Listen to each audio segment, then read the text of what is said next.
up, y'all? My name is Amir Zen. We get that. All right, there we go. What's up, y'all? My name is Amir Zen. I am very high energy. Thank you so much for that amazing introduction. Today, I am going to be talking about how to naturally optimize sleep and balance the circadian rhythm. A little bit about me. I am the founder, CEO, and formulation scientist of Specker, which is a cryptocurrency-friendly health optimization company. I've been in the health optimization space for over 10 years now. I've been in all different kinds of health sciences and been an N=1 self-experimenter for many years. So I'm not just going to be telling you about research, I'm also going to be talking today about how that research actually has benefited my life when I have experimented with these different styles. So to get started, I just want to go through some sleep statistics from Sleep Foundation. Now, poor sleep is one of the biggest problems on the planet today. And the reason is, to me, very clear. And, there are millions and billions of dollars of research being done on trying to figure out something that, to me, has already been figured out.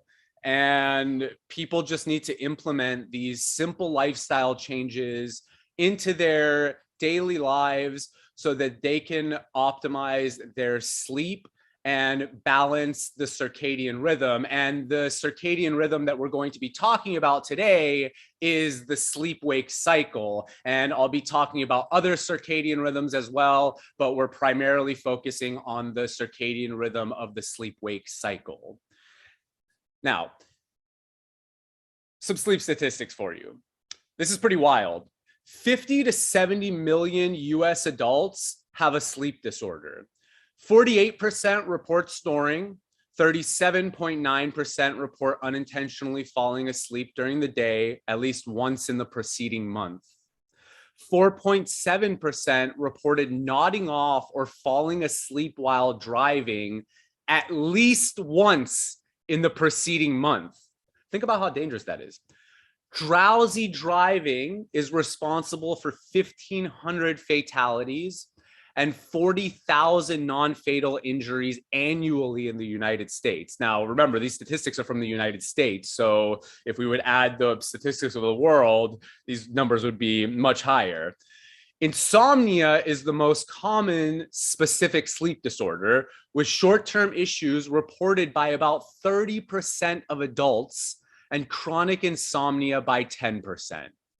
25 million US adults have obstructive sleep apnea. And if you've ever seen what sleep apnea looks like, or if you have sleep apnea, you know that it's a very serious condition. 3 to 5% of the overall proportion of obesity in adults could be attributed to short sleep. 35.3% of adults report less than 7 hours of sleep during a typical 24-hour period. 100,000 deaths occur each year in US hospitals due to medical errors, and sleep deprivation has been shown to make a significant contribution in that. I'll repeat that, because medical errors are one of the leading causes of death in the United States. 100,000 deaths occur each year. And these statistics kind of differ from who's doing the data, but medical errors are one of the leading causes of death in the United States. Think about what that means. That means your doctor making a mistake and then you die. And that's one of the leading causes of death. And I know plenty of health professionals, and many of them are sleep deprived because they have to work so hard all the time. So how can we optimize our sleep and balance the circadian rhythm of the sleep-wake cycle? Well, my target for everything health and disease related is the endocannabinoid system, which is the master regulatory system of the entire human body. And it's responsible for controlling nearly all human physiology, and every system of the human body is modulated and regulated by the endocannabinoid system. And the circadian rhythm and how you sleep and how you're awake are also controlled by the endocannabinoid system. So a range of frequencies induce different circadian triggers in the body. So what exactly is the circadian rhythm? Circadian rhythms are 24-hour cycles that are part of the body's internal clock. One of the most important and well-known circadian rhythms, as I mentioned, is the sleep-wake cycle, which I'm obviously talking about today. So different systems of the body follow circadian rhythms that are synchronized with a master clock in the brain. This master clock is directly influenced by different environmental cues, especially light. And that's going to be the focus of what I talk about today. It's going to be light. And that's why circadian rhythms are tied to the cycle of day and night. And that's why the light cycles are so important. So as I was saying, different systems of the body follow circadian rhythms. And when they're properly aligned, a circadian rhythm can promote consistent and restorative sleep. But when the circadian rhythm is thrown off, it can create a lot of sleep problems like insomnia. Research also shows that circadian rhythms play an important role in many different aspects of physical and mental health. So, how does the circadian rhythm work? Circadian rhythms work by helping to make sure that the body's processes are optimized at various points during a 24-hour period. The term circadian comes from the Latin phrase circa diem, which means around a day. And circadian rhythms exist in all types of organisms.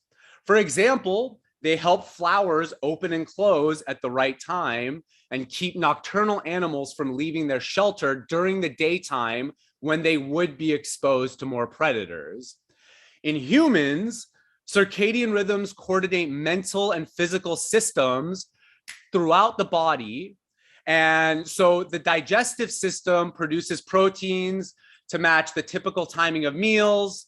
The endocrine system regulates hormones to suit normal energy expenditure. And as I mentioned, the endocannabinoid system controls all of the human body. So here's some research for you. There's a study titled Circadian Rhythm of Circulating Levels of the Endocannabinoid 2-arachidonyl glycerol, which is 2-AG. So the conclusion of this study found that, so what it says is the findings demonstrate that activity of the endocannabinoid system is profoundly modulated by circadian rhythmicity and suggest that its impact on the regulation of food intake is suppressed during sleep and is maximal during early to mid-afternoon. Now, we got another study right here, which is endocannabinoid signaling. Has it got a rhythm? A study of healthy humans, this is what the study said, a study of healthy humans demonstrating that plasma concentrations of the endocannabinoid system, or of the endocannabinoid and arachidonyl ethylonamine, which is anandamide, exhibit a circadian rhythm. So even your endocannabinoids have this 24-hour cycle circadian rhythm. So it continues, concentrations of anandamide are 3-fold higher at wakening than immediately before sleep, a relationship that is dysregulated by sleep deprivation. The endocannabinoid system is intertwined with the circadian rhythm in several aspects. Amounts of the endocannabinoids, their degradative and synthetic enzymes, and their receptors all show tissue-specific diurnal changes, indicating that the endocannabinoid system is downstream of circadian regulators. This is one of the reasons the endocannabinoid system is so important. So it continues, on the other hand, exogenous and endogenous cannabinoids affect many important physiological processes that exhibit a circadian rhythm: sleep wakefulness, body temperature, HPA endocrine secretion, food intake, learning, memory, locomotor activities. So these findings indicate the ECS is upstream of circadian processes, upstream and downstream. Again, one of the really important parts about the endocannabinoid system, and it doesn't say in this study, but it's about the retrograde signaling of the endocannabinoid system, how neurotransmitters usually travel in one direction, but the endocannabinoid system and endocannabinoids can travel in both directions, which shows what a regulatory system that it is. So what this ends with is, therefore, a central thesis of this review is that the endocannabinoid system serves as a link between circadian rhythms or regulators, between circadian regulators, such as the intrinsic clock of the suprachiasmatic nucleus, the SCN, and the physiological processes that they affect. So, as I was saying, even your endocannabinoid system has a natural circadian rhythm, and that natural circadian rhythm of the endocannabinoid system is directly linked to your sleep-wake cycle. So the circadian rhythms throughout the body are connected to a master clock, and that master clock is located in your brain, and it's primarily found in the SCN, which is a part of the brain called the hypothalamus. And at different times of the day, the SCN sends signals to regulate activity throughout the body. So, speaking of the SCN, a study titled "Cannabinoids Excite Circadian Clock Neurons" found an effect of cannabinoids on clock physiology, and in turn raised the possibility that alterations in SCN timing may be one mechanism by which cannabinoids influence time perception, in addition to cannabinoid actions on other regions of the brain, including cortex, hippocampus, and striatum. So think about what that means. If you've ever been high off of THC before, and there are time dilations and things feel really slow, there is clearly something there that we need to dig deeper into and discover more of. So, as I was saying about the SCN, it's highly sensitive to light. And that is what serves as a critical external cue that influences the signals sent by the SCN to coordinate internal clocks in the body. So for this reason, circadian rhythms are closely connected to day and night, as I mentioned. This is super important. So other cues like exercise, social activity, and temperature can affect the master clock, but like I said, light is the most powerful influence on circadian rhythms. So a lot of people will think that when we're talking about circadian rhythms, that it's the same thing as a biological clock. And that's kind of a misconception. So a biological clock will help regulate the timing of bodily processes, including circadian rhythms. And a circadian rhythm is like a background, like a biological clock. It is a biological clock, but not all biological clocks are circadian rhythms, if that makes sense. For instance, plants adjusting to changing seasons using a biological clock have timing that's distinct from a 24-hour cycle. So it shows that, biological clocks and circadian rhythms can be the same, but they are also different in certain scenarios. So that's why it's important to have accurate distinctions between the terminology. And as I mentioned, circadian rhythms are 24-hour cycles that are part of the body's internal clock. And different systems of the body follow circadian rhythms that are synchronized with the master clock in the brain. So when the circadian rhythm is properly aligned, it can promote restorative and consistent sleep. And this is where we're starting to get to the fun part of this conversation, because I am going to soon tell you the free, simple, and easy lifestyle changes that you can make in your daily life that will give you amazing sleep. And when you have amazing sleep, as I mentioned in the beginning, and Celeste mentioned as well, I'm very high energy. I'm in my 30s. I'm 34 years old. And as I'm getting older and older, I'm starting to notice my peers' energy expenditures just start kind of lowering and lowering and lowering and lowering. And I'm noticing my energy expenditures heightening. I don't feel like I'm aging in that sense, primarily because I know how to balance my circadian rhythm. And, if you're an entrepreneur, it's kind of hard to balance your circadian rhythm because, as you might know, sometimes you have to work for 18 hours in a day or something. And, your diet and your exercise and your breath work and your meditation and, your light cycle won't be in the right place to have that balance. But that's why, generally speaking, you should try to do these practices as much as possible. So I keep talking about the circadian rhythm and sleep. So as I was saying in the beginning, the sleep-wake cycle is one of the most clear and biggest examples that we have of the importance of circadian rhythms. So during the day, light exposure signals your brain to create alertedness, and it keeps us awake and active.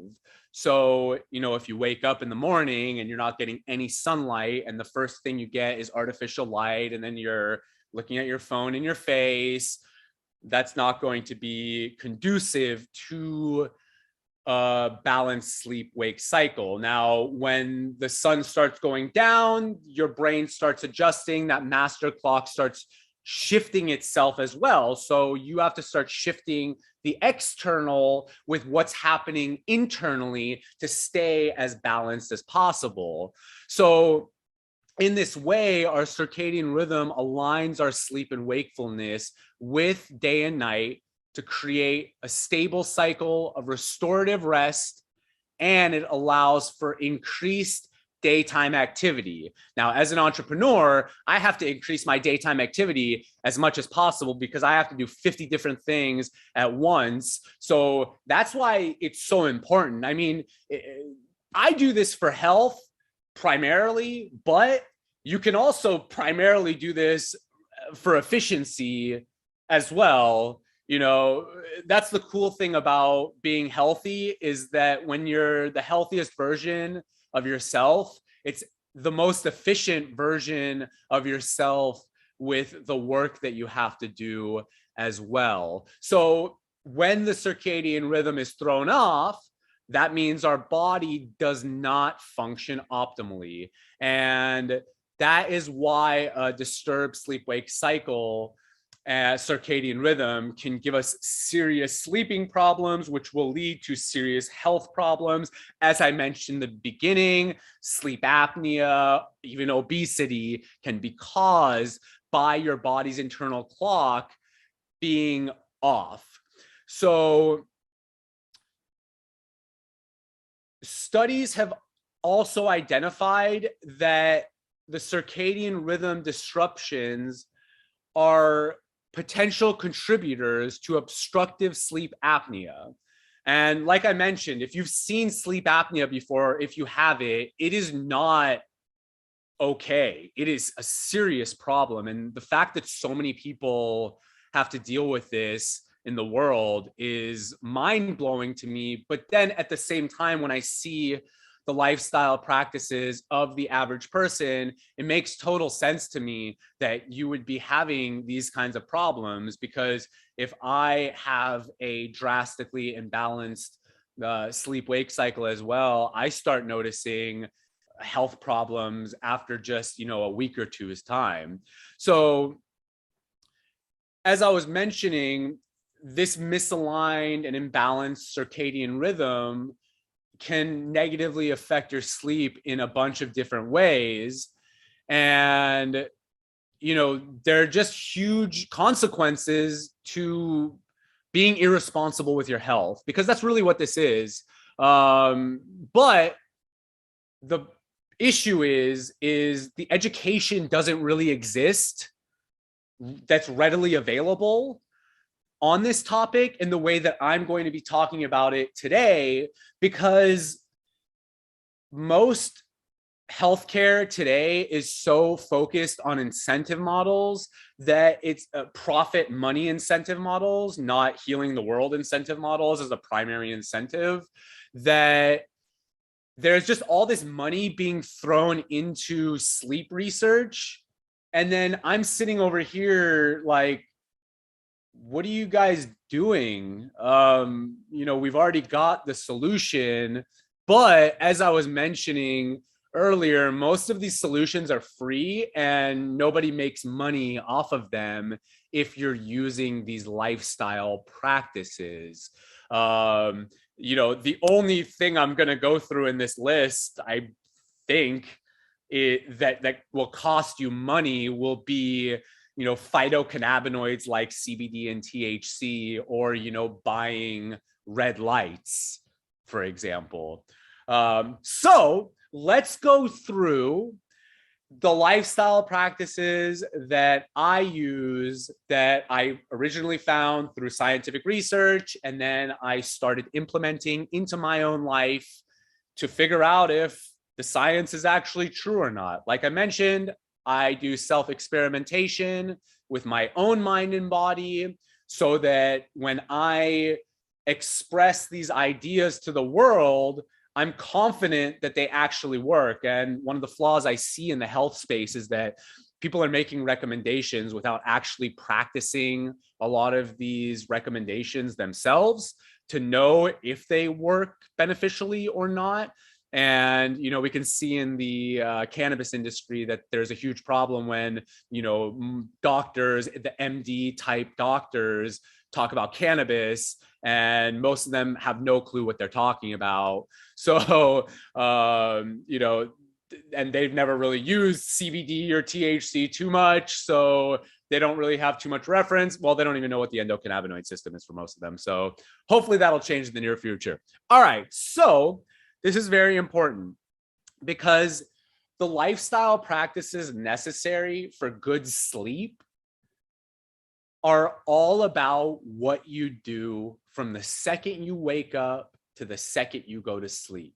So essentially, during your wake cycle, what you're doing is you're setting your body up for that sleep. And, if we think about the chunks of the day that we're awake and then asleep, say 8 hours of sleep, that's a third of the day. So a third of the day is very important. A third of the day could be your work day, 8 hours. So we really have to stress the importance of being conscious with every action you make through the day from the second that your eyes start opening. Now, from the second that your eyes start opening, what is the first thing that I do? Well, this phone is not being looked at all. This phone is far away from me. It's on airplane mode. I have a Faraday case that I put my phone in. I disconnect my Wi-Fi. So essentially I'm trying to minimize non-native EMFs as much as possible around me while I'm sleeping. So when I wake up, I'm not looking at this phone, because if I look at this phone, that means my eyes are going to be getting artificial light as the initial light that my brain starts working with in the day. Now, if it's not your phone, you're going to go to the bathroom and click the light on, right? Well, keep the light off. Don't turn it on. The first thing I do is I immediately just get up and I walk outside. I don't care if it's 100 degrees or 10 degrees. I'm going outside. I don't care if the sun is blaring or if it's completely cloud covered. I'm still going outside, and I'm just going to stand there for a few minutes to start waking myself up. And through that, then I start my morning practices. And as I'm discussing, everything I'm doing from the second that I open my eyes to the second that I go to sleep are focused on getting back to sleep. So what I personally do, I go outside, and before I start doing things with my phone, go on the computer, before I start externalizing, I have to internalize first, and then from there express my soul externally. So you're balancing internally to start your day. So what do I do to start my morning? I immediately do breath work. I do yoga. I do grounding, which is just being on the grass so that you can get a negative and positive balanced charge into your body, connected into the earth's frequencies. Like I was mentioning, I stand under the sun, I do sun gazing, and then that's been about an hour. I don't have coffee. The only thing I'll have in that process is water. I usually am drinking salt water, and that's kind of my own way to mineralize my water. And I also structure my water, so that helps give it, really good structure to be the most efficient water possible, arguably. So then when I come back inside, then I start the preparations for my work day. As I mentioned, I'm an entrepreneur. I'm working nonstop all the time. So what's an entrepreneur's favorite drug? Coffee. So coffee is a big, and caffeine in general is a big factor to poor sleep. And, before we started this, I, gave y'all a cheers on my coffee, but I waited to drink my coffee. I've been awake for almost 3 hours now. So I did my morning routine. I didn't look at artificial light. And then once I start looking at artificial light, my eyes are already adjusted to the natural light cycle. So we can try whatever we want externally to mimic nature, but there's just something that nature gives us that you're just not going to get from artificial lights. And I mean, if we just compare our bodies to a cannabis plant, for example, if you know about growing cannabis, there's a clear difference between when you grow cannabis in the sun and when you grow it with artificial lights. Amir, we're going to have to wrap it up. All right. How much more time do I have? Nothing. You're negative. Negative. All right. Okay. I'm going to go through this list real quick. So through the day, after I start my day, this is very important. I usually fast throughout the day. I have one meal a day, and I make sure to exercise. Timing matters on my exercising, because I have to exercise before the light cycle starts getting dark, because once that happens, my body starts going into rest and digest mode. So that's the importance of the light cycle. We're following the light cycles. So if I start my day following the light cycle, I'm going to end my day following the light cycle. And therefore, you're following that 24-hour circadian rhythm. And So as I was mentioning, most of these things are free to do. And I also do these morning practices at the end of the night too. So this is very important. The way I start my day is how I end my day. No artificial light, breath work, yoga, and then that's when I would integrate different phytocannabinoids like THC and CBD, and I would use CBD throughout the day, and then say at night I would do a blend of THC and CBD. So essentially what we're trying to do to go to sleep is get our bodies out of chronic stress. And we're constantly in chronic stress during the day, especially when we're drinking caffeine. So when you go to sleep, the best way to stay asleep, when the light starts going down, that's when the red lights start coming on in your house. Turn the blue lights off, because outside the blue light is done now and it's dark. So what we can have is something like red light to be able to mimic, say, a fire. So when you go to sleep, sensory deprivation is key. Pitch black room, no sounds, really no external stimulations. So I would love to talk about this for hours longer, but we can't. So how can we contact you, Amir, real quick? So thank you all for watching. Thank you, Celeste, for having me. To find me, you can find me on all social media, YouTube, Twitter, Instagram, LinkedIn, Amir Zen Official. And you could also check out my company Specker at speckerhealth.com. And thank you all so much for having me today. I am looking forward to joining you all again. And I hope that this presentation can help you have the best sleep that you've ever had in your life. Peace and love, y'all. Thank you so much, Amir.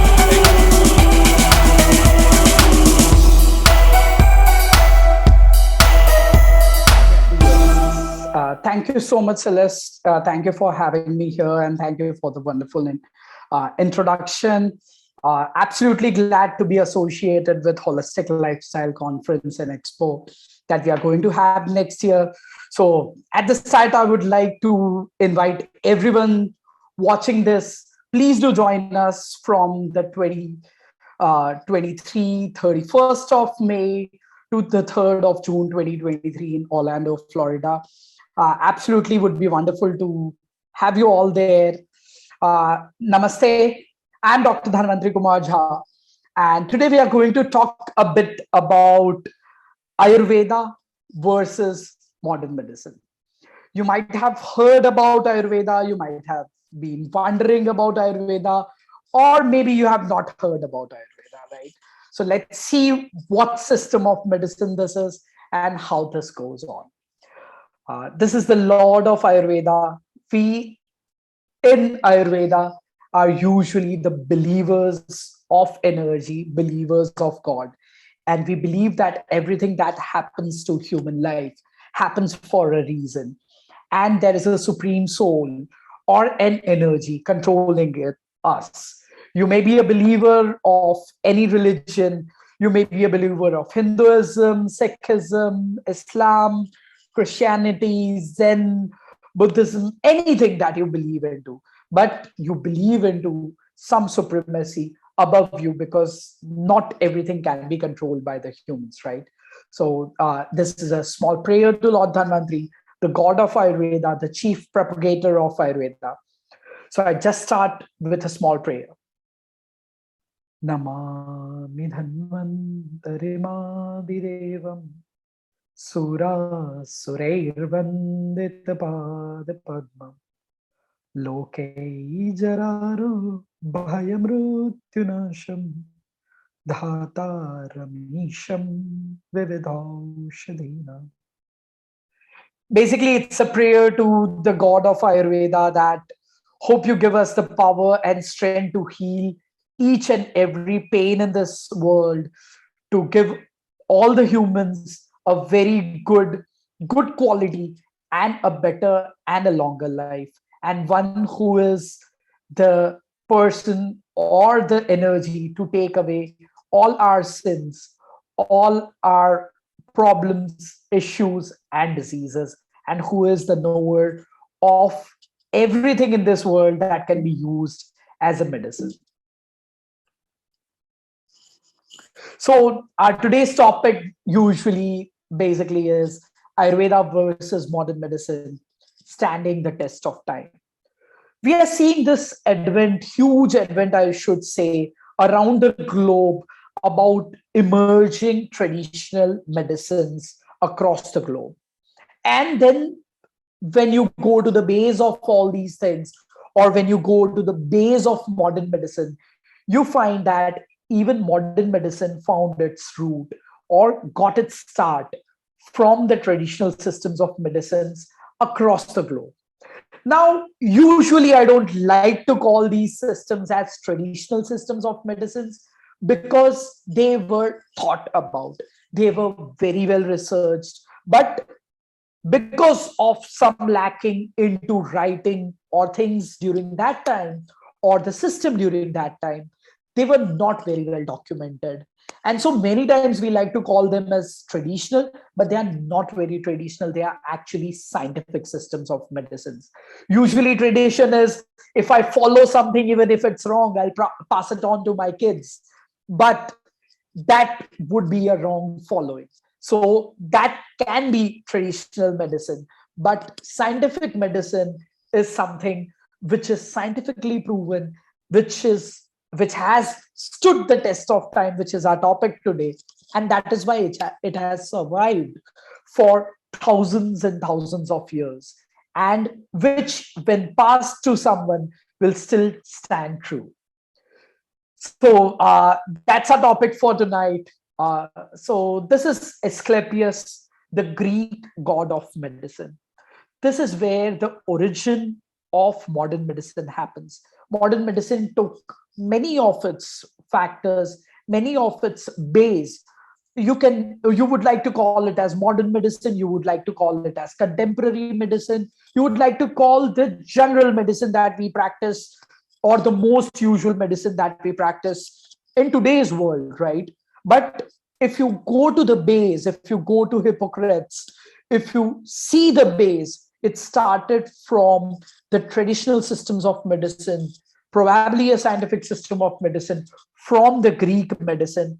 And the base of that started from the belief of God. And that was Asclepius, who was praised and prayed as the Greek god of medicine.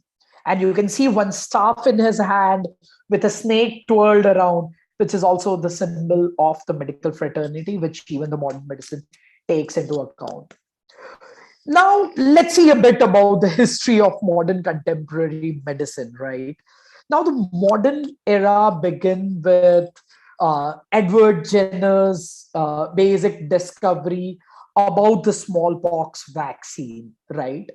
At the end of the 18th century, which was inspired by the method of inoculation, which was earlier practiced in Asia, much before the advent of vaccines or all such preventive methods. Then came Robert Koch, who discovered the transmission of disease by bacteria. So now we are moving into an era where we are going to talk about external things affecting your life, or external factors like viruses, bacteria affecting your life. And that was around 1900s when a probable solution to these things was found. And that was the advent or the discovery of antibiotics. Now, along with the development of science and technology, developed the medicine, and it became more reliant upon medications. So at present, whatever research you see into the field of medicine or modern medicine or contemporary medicine, you would see that these are based on a particular herb. For instance, an acetaminophen or a paracetamol that we usually call it. It's more or less about that drug and not about the disease. And that is where the modern research lacks. It's not focusing mainly on the human body or the disease, but it's more focused on a particular medicine or a synthetic substance which is going to go into the body and correct something. But until and unless you understand the disease, unless you understand the whole mechanism of the human life, which is where a lot of research still needs to be done, even after so much of advancement with modern medicine, where the modern research is lacking in. Later, if you see in Europe, right until the 18th century, not only animals and plant products were used as medicine, but also human body parts and fluids. Human urine was used, human blood was used, all these things. And they were more relying on, say, things which were natural and more important or more similar to the human body, right? But with the advent of medicine, with the advent of technology, this complete focused shift onto synthetic substances, which somewhere brought a lot of adverse effects along with it. Pharmacology basically started developing in its base from herbalism and drugs. Even today, many drugs like atropine or ephedrine or warfarin, aspirin, digoxin, vinca alkaloids, taxol, hyoscine, all these things are more or less based on herbs. And that is where we understand that all these old scientific ancient medicines, which were going on from tradition to tradition into older civilizations of the world, had known or understood the body in much better way, and not just the body, but also what external substances, what external herbs can be used by the body to heal the body, were understood very well. And Ayurveda is one such system of medicine originated in India. We're going to talk a lot about Ayurveda later as well. The first antibiotic, the salvarsan or the arsphenamine, discovered by Paul Ehrlich in 1908, was observed as he saw some bacteria took up toxic dyes that human cells did not take. And the first major class of antibiotics that was discovered were the sulfa drugs, derived by German chemists originally from azo dyes. And that is how antibiotics started coming into play. Now, if you go back to the last slide, if you see this slide, the year that you are seeing is 1900s. That means our modern contemporary medicine is just 120 years old. So all the modernity that we have developed with the advent of science and technology is still very young compared to many systems of medicine across the globe. May it be traditional Chinese medicine, may it be Greek medicine, or may it be any other system of medicine which has been practiced in traditions but were extremely scientific, right? And you would be more surprised to know that the oldest system of medicine in the world is Ayurveda. And again, you take any system of medicine in this world, even the modern days of four humors theory by Hippocrates, it was taken from Ayurveda, which talked about the three doshas, the three humors of life, and an extra dosha when few of the authors of Ayurveda talked about blood as a humor as well. And that is where the origin of all the systems of medicine across the world happened. Now, the oldest text of Ayurveda available at present is the Charak Samhita, which was originally named as the Agnivesh Tantra, which is dated back to at least 5,000 years from today. So you can imagine a book being written 5,000 years back, and the medicines, the practices, the treatment written in those books are still as effective as today. While the modern medicine, the contemporary medicine, the 120-year-old medicine, which develops a drug and after 10 years says that this drug is useless. Or probably nowadays, with the most new emerging trends, it's like a drug is invented and next year it is said to be harmful to the humans. But you have a science where the oldest written text, I'm just talking about the written text of 5,000 years old, which is when the writing on papers in human civilization started. Before this, this knowledge used to be passed from teachers to their students in the form of verbal knowledge, oral knowledge, practiced knowledge. And this is why I always say that it is extremely important to understand our history. And when I talk about the word Ayurveda, the word Ayurveda basically means the science of life. It is composed of two words, Ayu, which means life, and Veda, which means science. That means it is not merely a medical science to treat a disease, but it is the science of life. Why are humans born on this earth? What is the purpose of life?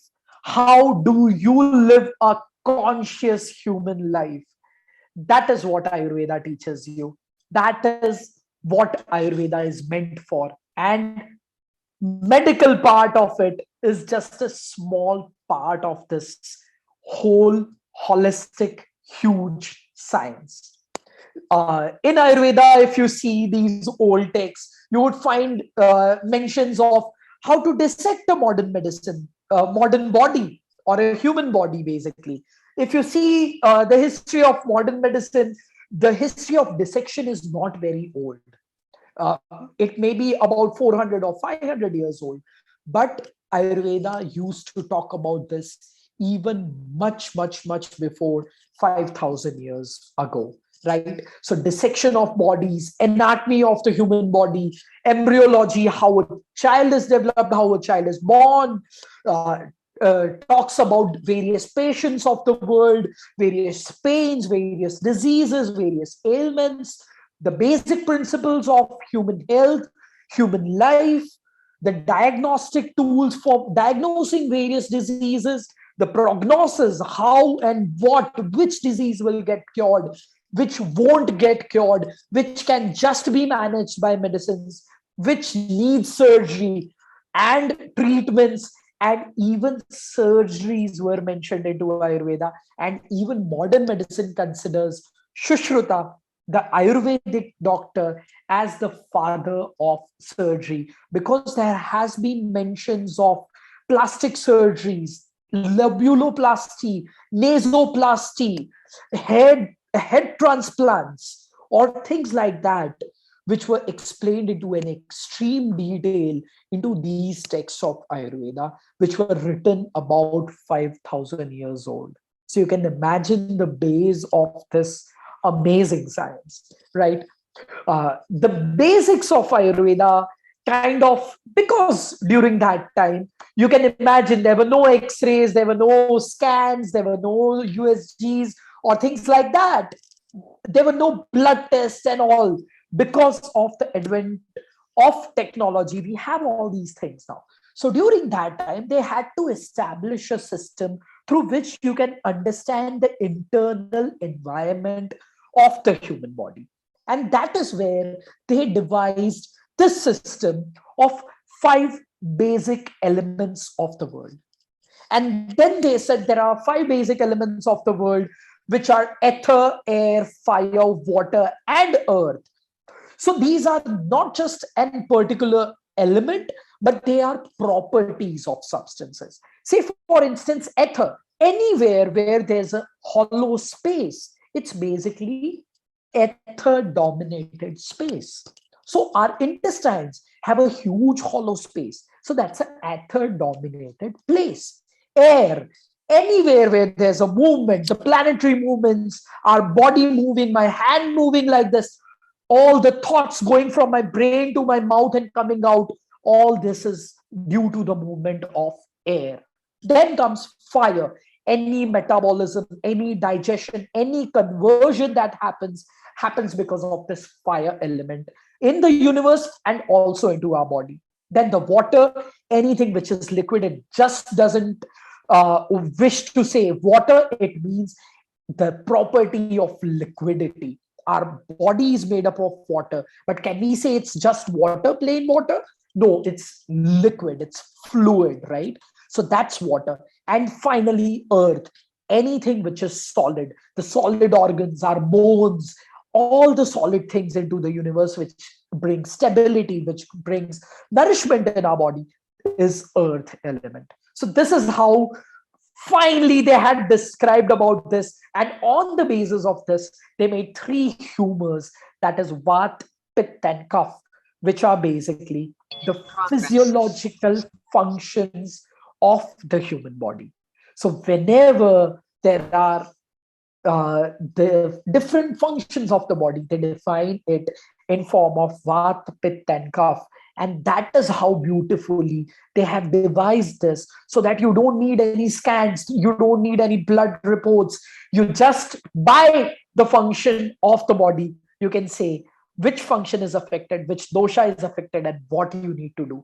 How is this going to affect? Why did they say the universe and the human body is the same? Because if you understand the properties of the substances which are given from the external environment into the body, and if you understand the exact mechanism of the dosha in your body or your particular body type, then you will easily be able to cure the smallest of the issue and also the biggest of the issue of human health. And it will not just help you to treat your diseases, but it will also help you keep your body away from any possible disease. But the only requisite is you understanding your own body, because you as an individual are unique. And that is what Ayurveda says. And that is how it approaches diseases, right? Ayurveda believes in prevention first. And only if cure is needed, we give cure. So basically, it's a system of conscious living. We talk about how you have to understand your responsibility as a human being and live your life, how you have to understand your own body, your own soul, and depending on that, you devise your own diet and lifestyle. I cannot live the same way as you, or you cannot live the same way as me, because we are different. Even if we do all correct things, but because we are different, the effect of exercise on both of us can be extremely different, right? So that is what Ayurveda says: an individual approach and holistic approach. Modern medicine basically works more on the treatment approach, treating the diseases, but not so on the prevention. You would say we have vaccines, but those vaccines are against substances which are external things, viruses, bacteria, right? But what happens in conditions of, say, lifestyle disorders, the diabetes, the hypertension, the cancers? Why did this happen? Is it because of a virus or a bacteria? No, there's nothing coming out. So do we have any preventive measures for that in modern medicine? No, it's just the improvement of diet and lifestyle, which Ayurveda develops and Ayurveda describes, which you should take care for a healthy living. So basically, that is what I explained about non-communicable diseases and metabolic disorders. Modern medicine approaches disease management to reduce the suffering and symptoms first. The first thing that modern medicine gives you is either an analgesic or a painkiller or things which will reduce your pain. But Ayurveda aims to target the base of the disease. So even if I stop your brain to perceive pain, but still there is some problem going on into your body, which is still causing, and the disease process is going on, which in longer term will cause huge difference for your body. And that is where the modern medicine can be good for acute diseases, emergencies, surgeries. But Ayurveda is extremely good for chronic disorders, metabolic disorders, diabetes, hypertension, liver diseases, Autoimmune diseases, because modern medicine doesn't have any answer to these things because of its approach of just suppressing the symptoms. While Ayurveda doesn't do that, it acts on the root of the disease, and that is how it takes care. And moreover, most of the diseases that we see at present, most of the diseases Amir was talking about, the all the mortality causing diseases in the US, most of these are lifestyle disorders which are not very well managed with modern medicine, but are very, very, very well managed with Ayurveda. And these days, a lot of researches on you name these chronic disorders are going on in Ayurveda. Moreover, the substances that we use in modern medicine are synthetic or nature like, but not natural substances. While in Ayurveda, we use natural substances, many times certain minerals as well, but in natural forms.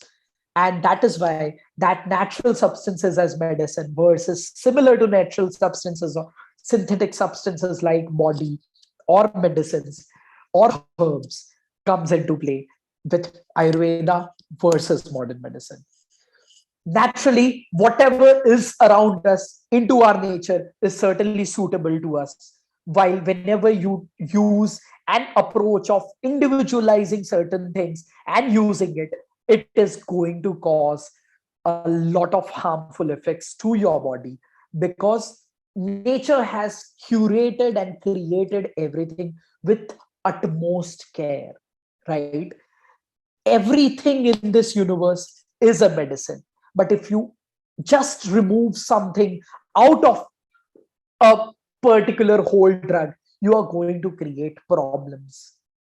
So that is what Ayurveda believes in. And that is what really the word holistic medicine means.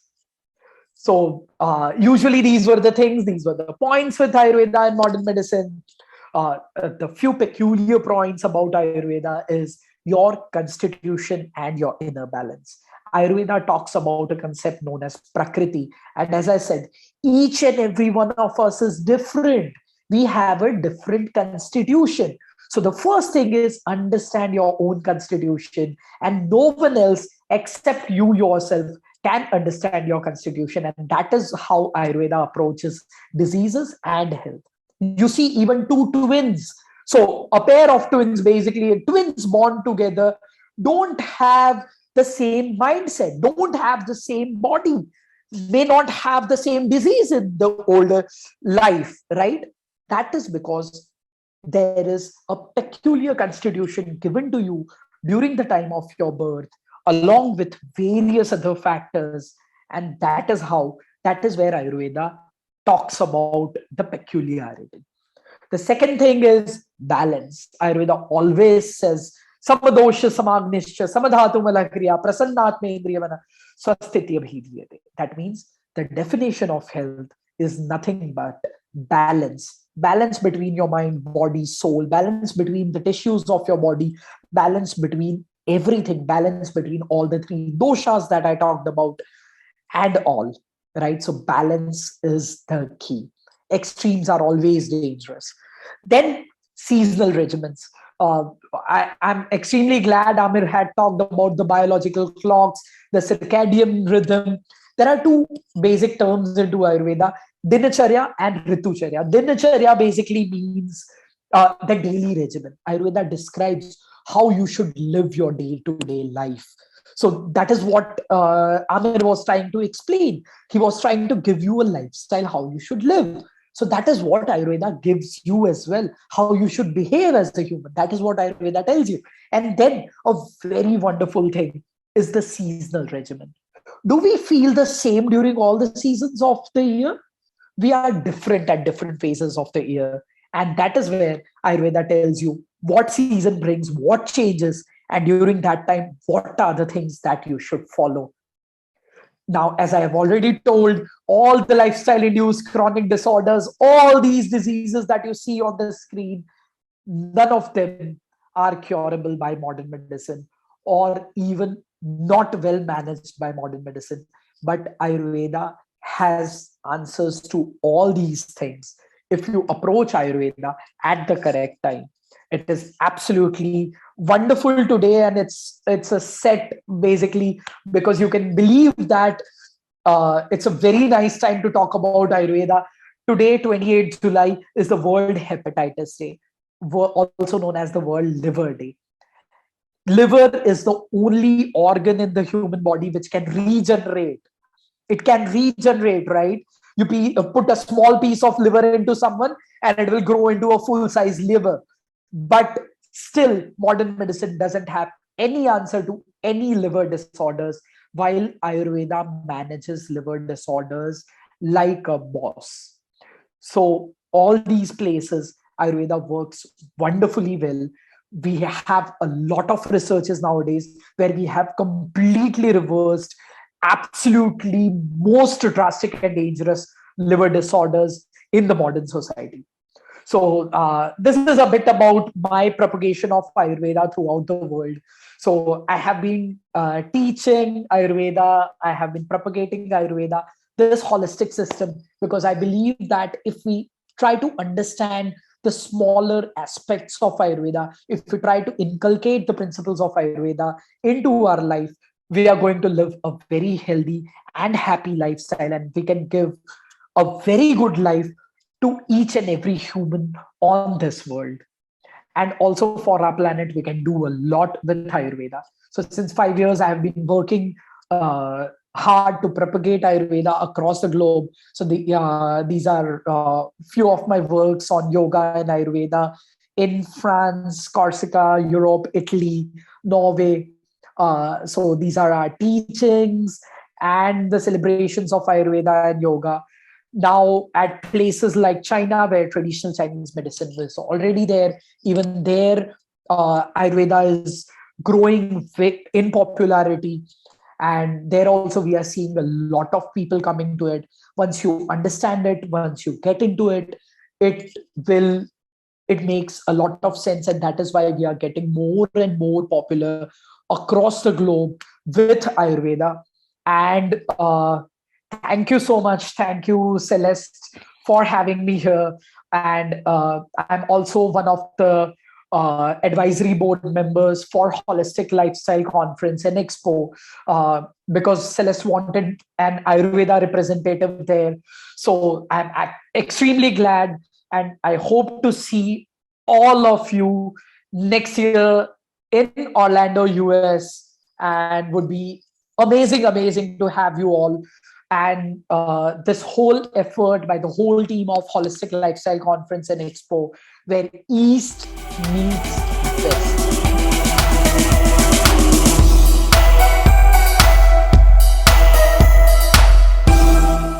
And it's an honor to be here with such great speakers and doctors. And thank you everyone for participating. So you can see I'm in my really small kitchen here. Even in a small kitchen, I always manage to make all the foods I need and eat really well. And my journey started really young. My father taught me how to cook since I was really young, at 7 years old. And growing up in New York, I had friends from every country you could think of. So I was always eating at their places and fascinated with all the different flavors and the spices. And I went on to travel all over and try different foods from around the world. And but I always had health issues, especially with my gut. So I found it interesting watching people using herbs and foods. Like they would, instead of, what I was always brought up with, like you take a drug for this, you take this for that. They would say, oh, try this chamomile tea for your stomach. And I found that fascinating, and it opened up my curiosity. And when I came back to the States, I discovered Ayurveda, actually. And I instantly loved it because it showed me that all these delicious spices that were making the food so delicious were actually really healing and had very little or no side effects. So I began studying that, and then I went on to just keep following all the research. Once my mind was open to the power of herbs and food, I just kept studying all about nutritional sciences. And there's been so much coming out recently about the gut microbiome and fiber that feeds it, and all the different fibers feed different bacteria. So I just been working, always in the kitchen, always cooking, and trying to incorporate the best tastes and the most health benefits I can get. So I came up with a program, and I'm going to show you all the stuff in it and explain why I put things in there in a brief way. So before I say that, though, let me just say that we're always concerned with proteins and fats and carbohydrates. That's all you hear about almost all the time. Low carbs, low fat. And all three of those are fed through the small intestine, the upper part of our digestive tract. And, so we're obsessed with that, but we don't hear much about the fiber and the polyphenols. And polyphenols just mean the things that give foods their colors, plants their colors, and smells and tastes. How the fiber and the polyphenols actually feed the large intestine, or the bacteria in the large intestine. So we've been arguing about the upper part, and we're neglecting the lower part. And in fact, 97% of Americans aren't even meeting the minimal fiber requirements. And there's a great book called Fiber Fueled, which I really learned so much from. And that book talks about every single fiber actually feeds a slightly different bacteria, like probiotic in our gut. And, in a healthy gut, you have up to 30,000 healthy bacteria, different species. There's actually trillions, tens of trillions of them, and they all interact with each other. So once I discovered that, I realized, and you also hear about, hunter-gatherer people eating like hundreds of vegetables in a week or in a month. And, the average American isn't even reaching like 15. So again, diversity was so important. And so that really opened up my creativity to start, incorporating as much delicious vegetables as possible. And like I say, delicious, because, if it doesn't taste good, people aren't, it could be healthy as anything, and people won't eat it. So this is something called a Buddha bowl. You can see I started with the greens. The Buddha bowl, the concept is the Buddha, told his monks to go beg for food, and they would bring a bowl, and they would put things in the bowl, and whatever they got, they would just eat out of the bowl. So the concept is just to put everything in one bowl. So what I started with here is some kale and arugula and cucumbers and celery and apple. Now the greens are incredibly high in fiber, very high in vitamins and minerals. And also they have some, and very low in calories. They're nutrient dense, but calorie, not calorie dense. And they have something which is actually recently discovered called nitrates. And when you eat nitrates, your body converts them into something called nitric oxide, which is a vasodilator, which means it opens up your blood vessels. It lowers cholesterol. Viagra is actually a vasodilator. So it's great for, bodybuilders are using it before workouts. And the discovery of nitric oxide actually won like the Nobel Prize. So again, this is all really new, but in ancient times, they knew this as well without these fancy scientific names. So when you eat the green vegetables, you are increasing your blood flow. And the apple is actually really interesting. The skin of the apple actually feeds, when it gets into your gut, it feeds a very specific type of bacteria called the Akkermansia. And that Akkermansia creates a mucus lining of your colon. And that lining not only protects your gut, but it also feeds all the other bacteria. It's called like the keystone bacteria. So when you eat an apple, like an apple a day, as they say, you're actually protecting your gut, and you're helping all the other bacteria, which we'll talk about in a moment. You're feeding them. So really, an apple is actually so important. There's very few things that actually feed the akromansia, and the studies show that people who have high akromansia tend to have very low body weight and stronger immune systems. So that's how I start, with this nice vegetables and an apple. Okay. The next thing. Oh, wait, where did I put the bean? I'm sorry. Sorry about that. So the next thing are the beans. So here I have some kidney beans and lima beans. So I just mix them up. The more diversity, the better. Americans, again, don't eat much beans, but there's just so many types of beans, and beans are the highest fiber food. So again, I said Americans aren't hitting their fiber requirements. Just, half a cup of beans and you pretty much hit your fiber requirements. That's how little beans we're eating. So I eat a lot of beans. And it's interesting in Ayurveda. Jason, time out. I'm so sorry. I'm just going to cut in here for a second. We have a request for you to adjust the camera so they can see the table a little better. Oh, you know what? I'm gonna keep holding it up. Okay, awesome. Perfect. Because I can't capture both. Okay, good. Thanks. But I'll show it more often. Thank you. Thanks for telling me that. So in Ayurveda, there's actually, like, every god has a different bean. That's how important the beans are. And it makes a lot of sense because beans, again, have the highest fiber. There's so much to beans. I could talk all about beans for a half hour, but they're incredibly high in protein. So people always ask, where do you get your protein from if you're not eating animal products? Beans are actually higher in protein than meat. So again, I'm just going to throw the beans in there. And what else I want to tell you about beans? The diversity. These are kidney beans.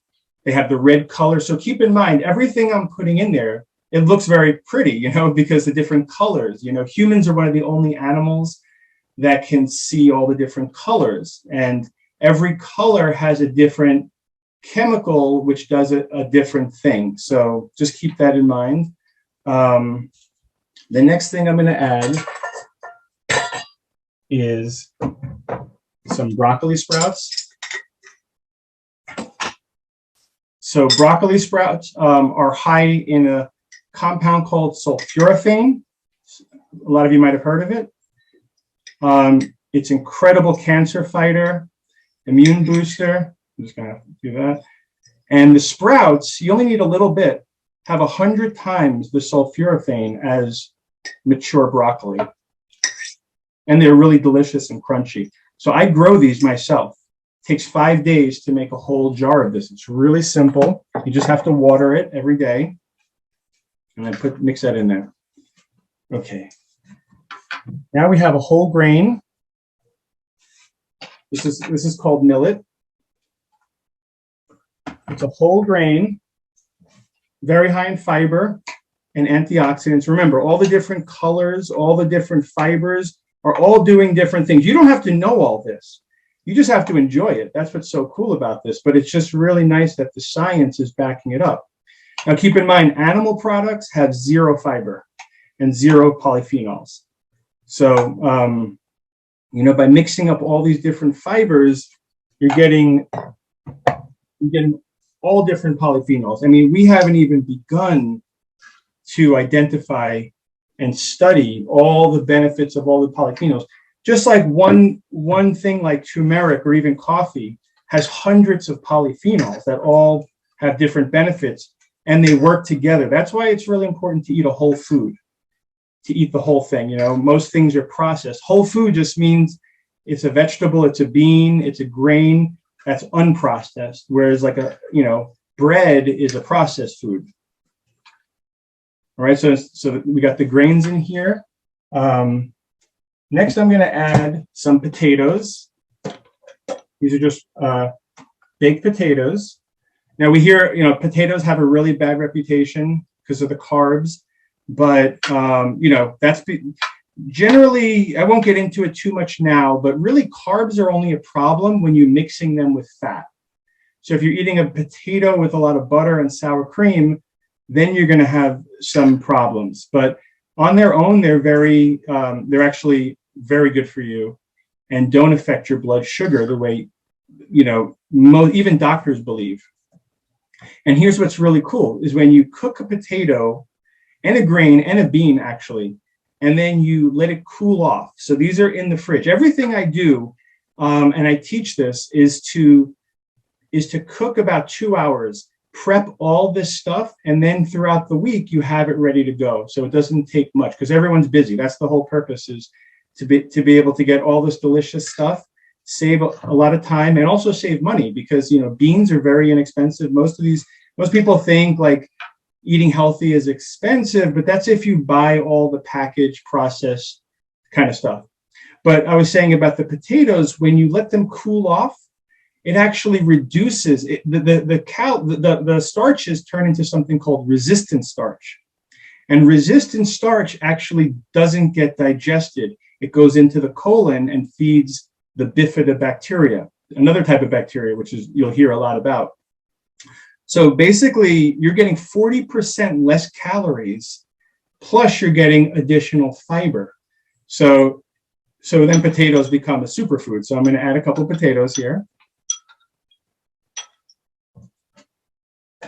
And then I have some sweet potatoes here. Again, I just roast them at the same time as the potato. And I have a purple one. And then I have a Japanese white potato. Again, every plant, every color has different benefits. And the cool thing about the purple color, whether it's coming from blueberries or whether it's coming from purple potatoes or purple onions or purple cabbage, has a polyphenol called anthocyanin. And that just basically means like purple color. And when you hear about blueberries being so protective of your brain and your heart, it's because of that purple color.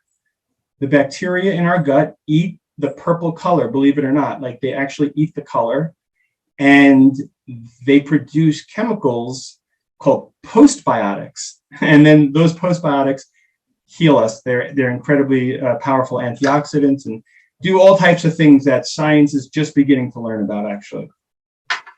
Then over here, I have some sauerkraut. So again, I make this myself. It takes 6 days to make. It's really simple. But when you ferment sauerkraut, it's just cabbage and salt. The bacteria in the cabbage, they eat the sugars in the cabbage and convert it into acetic acid, which is like vinegar. But in the process, they're also producing a lot of vitamins. So when you eat cabbage is already, and again, it's purple, so it has those anthocyanins in it. But cabbage is already very healthy. But when you ferment it, now you're getting more B vitamins, more C vitamin, more enzymes, plus you're eating the bacteria. So you're actually getting the probiotics. So you're getting multiple benefits. Again, a cabbage is one of the most inexpensive vegetables. So this is all very inexpensive and a little bit, you only need a little bit. But I haven't been mentioning the flavor much. All these different things contribute to the flavor. So this gives a little saltiness, a little sourness. Okay. Now this is one of my favorite things. This is pickled onions. They're purple onions again, so it has the anthocyanins, and it's fermented in balsamic vinegar. Vinegar also has a ton of benefits, but one of the interesting things recently discovered is that when the vinegar, I talked about the nitrates in the green vegetables, the vinegar actually works together with the green vegetables to increase nitric oxide production. Also has a positive effect on blood sugar. So I use balsamic vinegar. It's got a nice sweet taste. And there you go. You got some really, this adds like a sweet and sourness to it. It's super delicious. This is like one of my favorite things. I put so much on there. And it just makes the whole thing really nice and tangy. Okay, and then finally, I have my secret dressing, which I teach in my program. It's miso, tahini, lemon, and balsamic vinegar. So I'm just going to pour that on there. This brings the whole thing together. You know, people love this. So people who have a hard time eating vegetables, I mean, you really hear it's amazing. People say, I hate all vegetables, you know, but when you put the dressing on and all the different flavors, the apple, the sweet potato, it tastes really delicious. I wish you guys can taste it, but maybe in next May in Orlando, where I actually live part of the year, you'll get to try this. So again, the miso is a living food, has a ton of benefits. The Japanese are the longest lived people in the world. They eat miso every day, and that's kind of my you know, this is like from traveling. You know, I bring together the tahini from the Middle East, the miso from Japan, the vinegar from Italy. So that's pretty much it. I don't know if I have any time for questions. I said I would take questions to Celeste, but here you go. So I could eat this whole thing in a day. And what's so great about it is you feel really full, because it's something you have to experience if you haven't really had a very high fiber meal. When you eat, you know, normal food, you know, you feel full, you might feel tired, you want to lay down.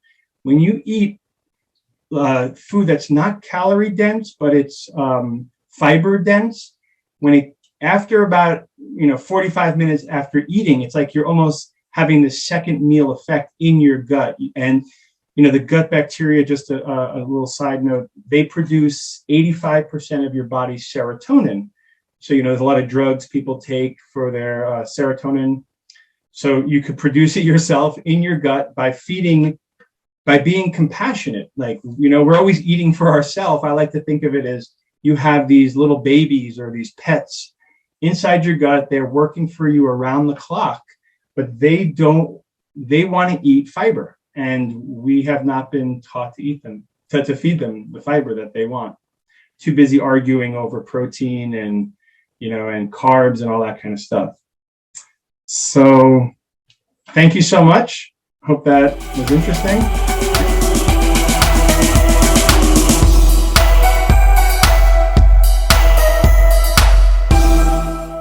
Thank you for this opportunity. And I am really excited that I get to spread word and light on gut health. And there are so many other functional medicine projects and regenerative medicine projects that are happening around the world that I get to be a part of. So my journey started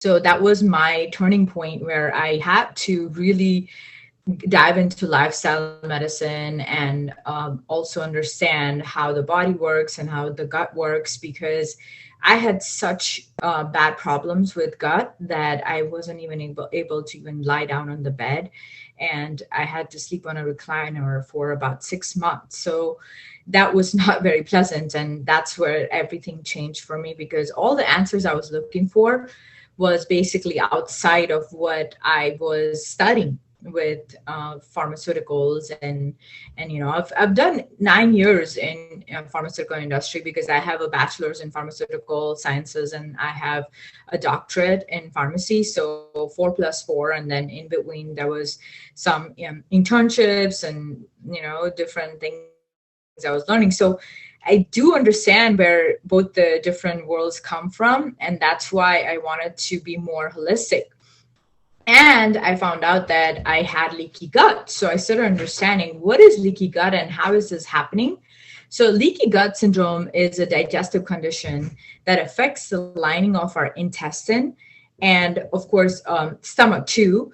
And what happens in this process is that the tight junctions in the gut lining, they start becoming basically loose. And now these spots have basically the bacteria and toxins and everything else that we're eating going through the circulation, which causes the risk for different medical conditions to happen.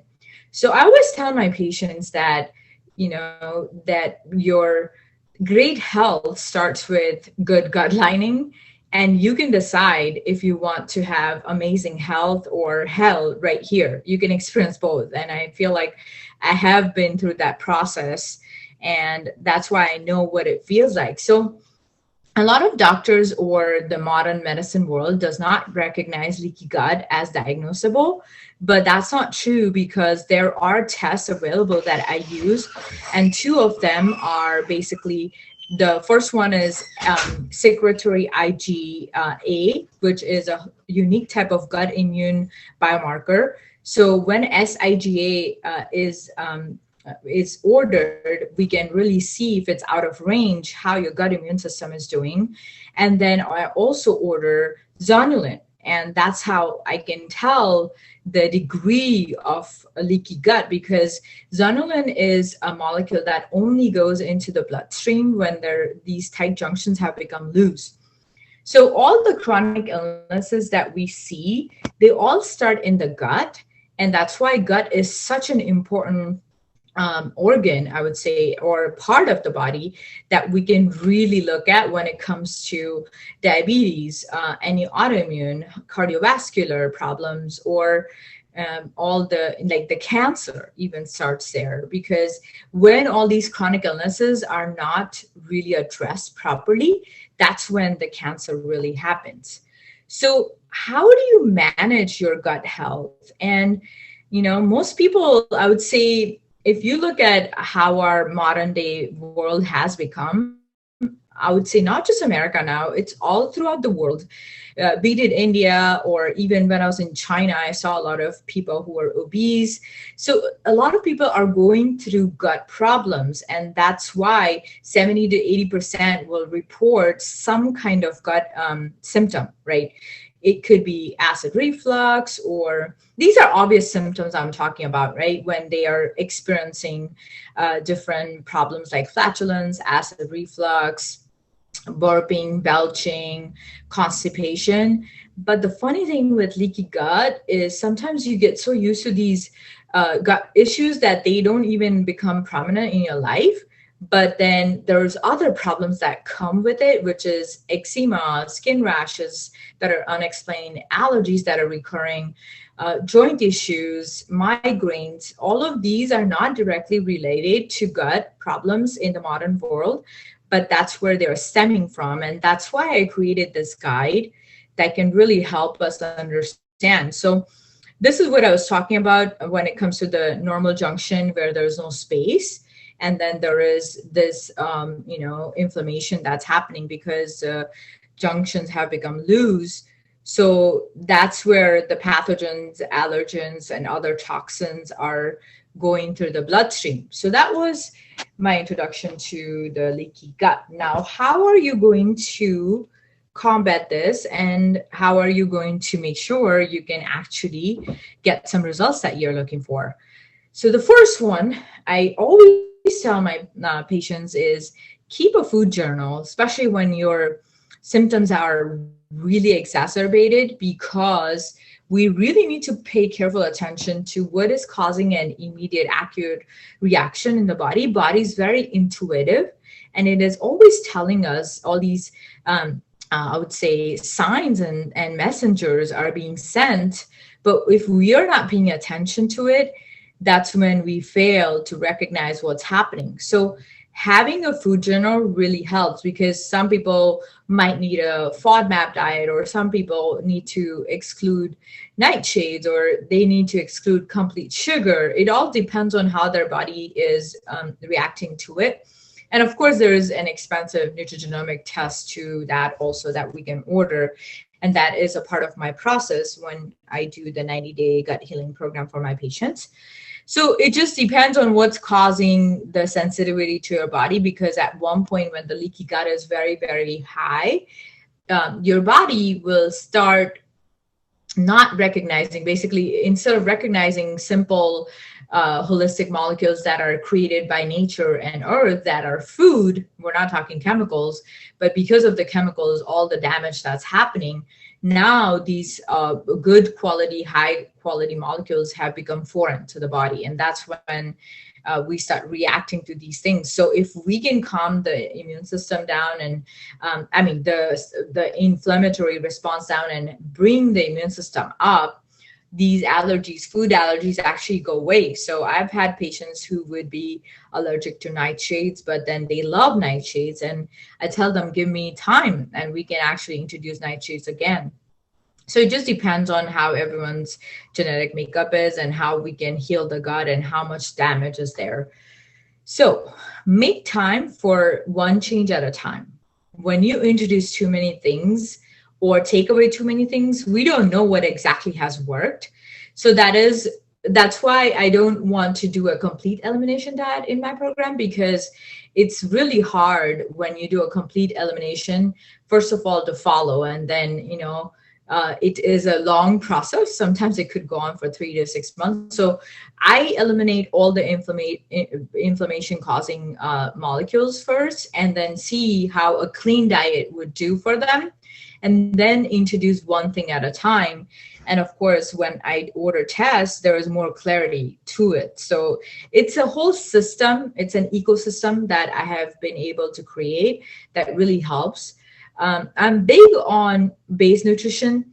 So what happens is when you have micronutritional deficiencies in the body, we have our own triad system that our body follows. And what happens is basically our body has to survive every day and decide what nutritional deficiency it is going to overlook, and then how much toxin overload is there. So this, just like a triage nurse, this body has its own triad system, and that's what really keeps us going through our day-to-day. And then we see when this is gone for long term, like a vitamin B12 or a vitamin D deficiencies or vitamin A deficiency or E, just depends on what our body's dealing with and how it is combating that, we will eventually end up with a chronic illness. So it is really important to have a very wholesome type of, I would say, vitamin or base nutrition, where there is everything: antioxidants, there is the omegas, then there is all the vitamins, the minerals, trace elements. All of that has to be in there. And that's why there are some of my favorite combinations and brands that I use in my program. And of course, the absorption studies is what is really important when it comes to the multivitamins also. And that being said, I am a big, I would say, supporter when it comes to using good quality salt, because not only that it is important for the thyroid gland, but also to fulfill our trace element requirements. These unique salts can really help. If you're using table salt every day in your diet and like cooking, I would say throw that out. It's garbage. It has nothing but chemicals in it. And that's why it causes so many problems when it comes to blood pressure and cardiovascular health. So the biggest myth I want to bust on this slide is that people think that these natural salts are not iodized. We don't need for it to be iodized because it's naturally iodized, and it has the iodine that we need for our thyroid gland. So the myth to bust here is that iodized table salt is what is complete for cooking and our human body. No, that's not true. So really start using these unique salts. There is black salt, there is Himalayan pink salt, kosher salt, desert salt. If you do some research, there is some really high quality type of salts out there. My favorite, glyconutrients that are basically the sweet language of life. Why? Because what these do is we can really get the type of phytonutrition that our cellular health needs, and these come from fruits and vegetables. And that's why fruits and vegetables should be freely consumed. And there's so much myth out there with different diets and different allergies. We need to really look at how the gut is and how healing has happened or not, or how much damage is there, to first be able to decide like what we are going to eventually continue our lifestyle with. And that's why it is really important that we lavishly eat fruits and vegetables when it comes to our daily diet. And I was just listening to Jason talk about, it's a process when it comes to introducing some of the things that your gut microbiome has not been used to. And that is absolutely correct, because that's where you kind of feel a little bloated and gassy in the beginning, because your microbiome is not used to breaking down these substances. And we need to, that's why slowly introduce, but not exclude, and be careful when some of these diagnoses are given really heavily and people don't include any of these amazing glyconutrients in their lifestyle. So something to really think about. And then everyone's genome is unique, so we need to really look at how your unique nutrigenomic profile looks like and what your body is actually in correlationship with. So that's a little bit on that. And then picking out right oils.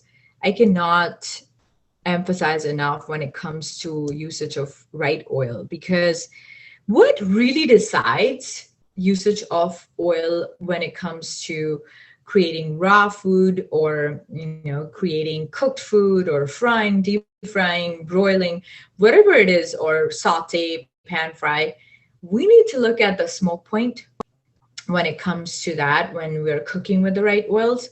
And then how we are using it in salads and making sauces versus cooking with it. And I will give you the top secret here. The two oils that has really high smoke point that you can start using starting tomorrow is avocado oil and coconut oil.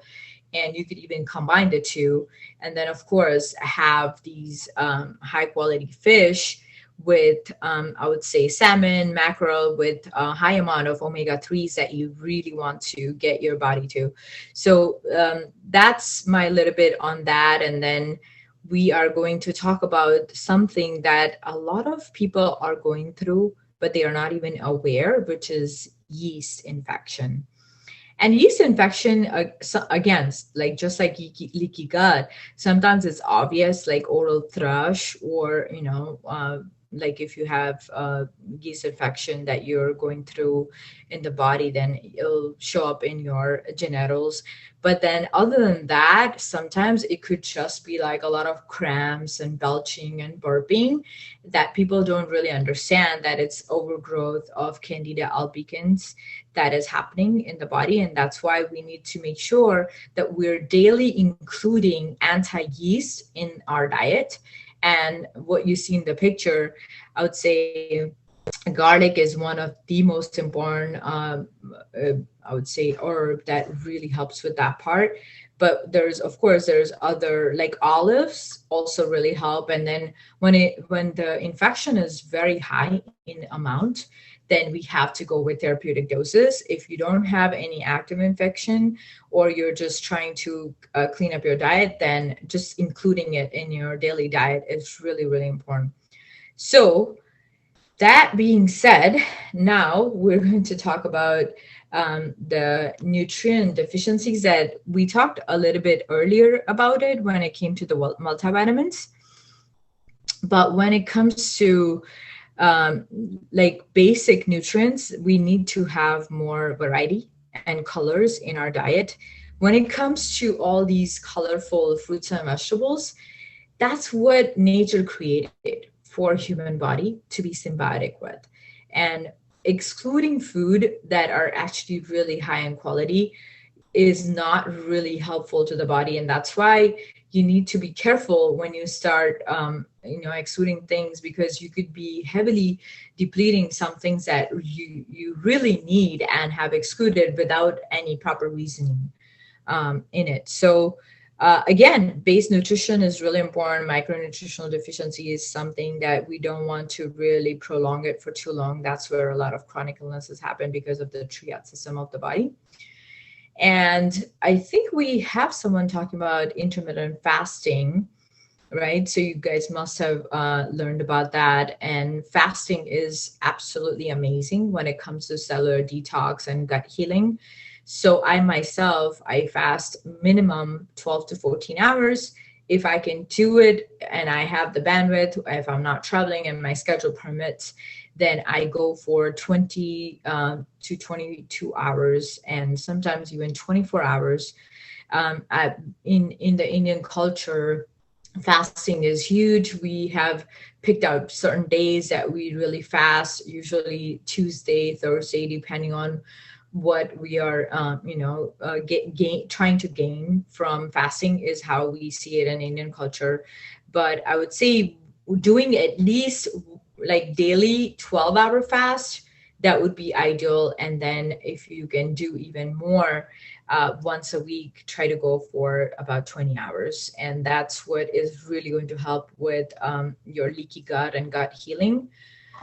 Probiotics, I use that in a very later stage when it comes to introducing probiotics in like in the form of pills. But when it comes to food probiotics, fermented foods like kefir, kombucha, kimchi, even pickles. Like in our Indian culture, we have pickles every day in our diet. So those would be ideal to start with. And then, of course, looking at what gut microbiome is missing and what is needed to be enhanced or reduced, then we have to decide what actual probiotics we can really add. But make sure that you are getting it basically through your diet more than anything else. And that was my 10 tips to getting your gut healed. And if you have any questions, the way to find me is yourgutdoctor.com, or you can find me on LinkedIn, Dr. Mansi Shah. I do have amazing content going out. Even on Instagram, you can find me Heal with Dr. Mansi.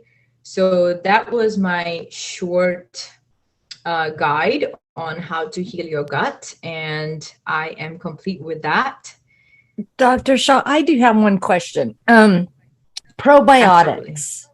Like, we hear a lot on probiotics, and then it's like, you have like things like Yakult, or you have things like, just eating yogurt, they say. We hear all these different things on probiotics. I've even heard, take probiotic gummies, if nothing else, and all this stuff. Like I'm confused on the whole probiotic thing. Can you talk a little bit about that?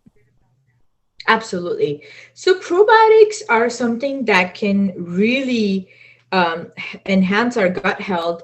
Basically, if our gut is healed, if you have structural problems in the gut, there's not enough, I would say, bandwidth for them to stay around and do the work that we want long term. So they're like visitors, like Dr. Mark Hyman talks about probiotics a lot of times. And they're guests. They are not like permanent members if we are taking it through these pills. And that's why we need to, so that's why my 5-step program, where it's basically remove, repair, replace, re-inoculate, is when we look at the probiotics. If you think about that, the first 3 steps has no probiotic included in it. A re-inoculate is done towards the end. Basically, in a 90-day program, we would look at it in the last month.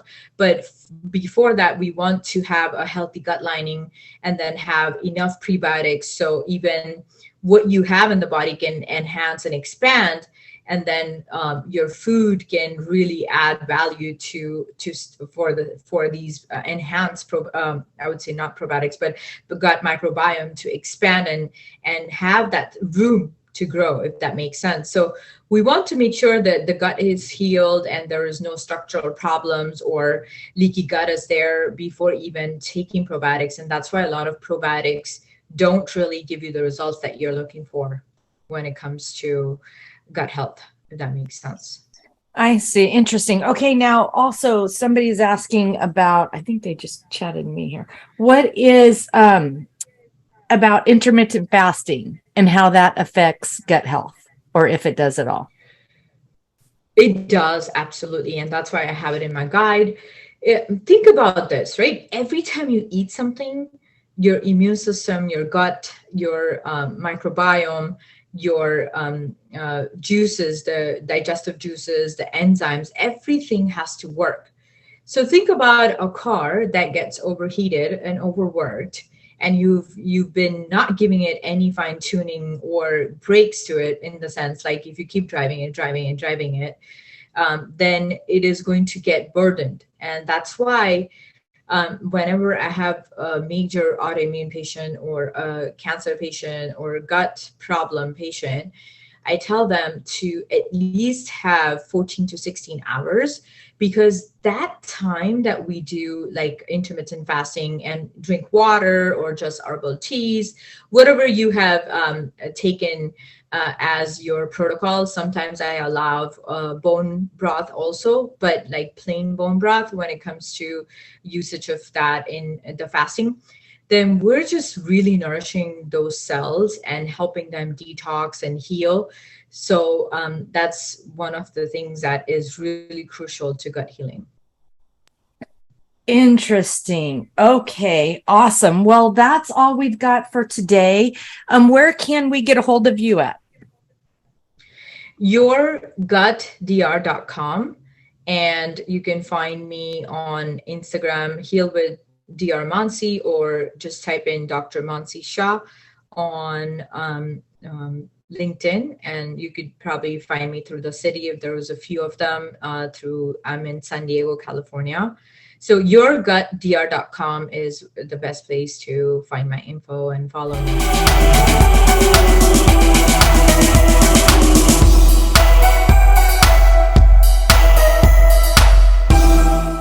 Second. Awesome. Yeah. So yes, it's 4 a.m. here in Brisbane, Australia. So yeah, it's a little bit early, but that's okay. I don't mind. You look amazing. You look so much better than I look at 4 a.m. Look, I'm because I've got a lot of US-based clients. I'm used to being up at this time of the morning sometimes. So, oh, wow. Anyway, let's get started. I'm going to turn my camera off now because you don't need to keep looking at me looking at the screen. It's not worth it. So I'll just stop that video. Oh, actually, yeah, I'll stop the video. Okay, so g'day. I'm Mark Webb, the aroma science guy, and today I'm going to be talking about aromatics in medicine, food and beverages, and there'll be a little bit of crossover into some other areas that I work with as well. So my background, why do I call myself the aroma science guy? Well, in one of my classes in America many years ago, one of my students compared me to Bill Nye, the science guy, and I said, no, I'm not Bill Nye, I'm Mark Webb, the aroma science guy. And so that sort of tag stuck. And I look at all things in the aromatic world, from crop development to harvesting. You can see a picture of me down there in the bottom row of photos with the chainsaw in hand, where I was working in the forest harvesting eucalyptus, or standing in a field of clary sage, or in an extraction facility, a supercritical CO2 extraction facility. I also teach aromatic science, chemistry, pharmacology, toxicology, product formulation, product development. Back in 2000, I wrote the book Bush Scents, Australian Essential Oils and Aromatic Compounds. And then after that, went into teaching for a number of years before moving to Queensland to work in the biotech area, developing aromatic medicines. So some of the other pictures that are on this slide are some of the products that I've helped to create, and I'll be talking about a couple of those today. One of the other things that I do as part of my consulting business is I also run courses and I run training all over the world in aromatic chemistry, in CO2 extracts and what they're useful for, in pharmacology, in aromatic medicine, in aromatherapy. I came out of teaching aromatherapy into the aromatic medicine area. I've got a degree background in plant physiology and biochemistry, with additional training in aromatics, herbal medicines.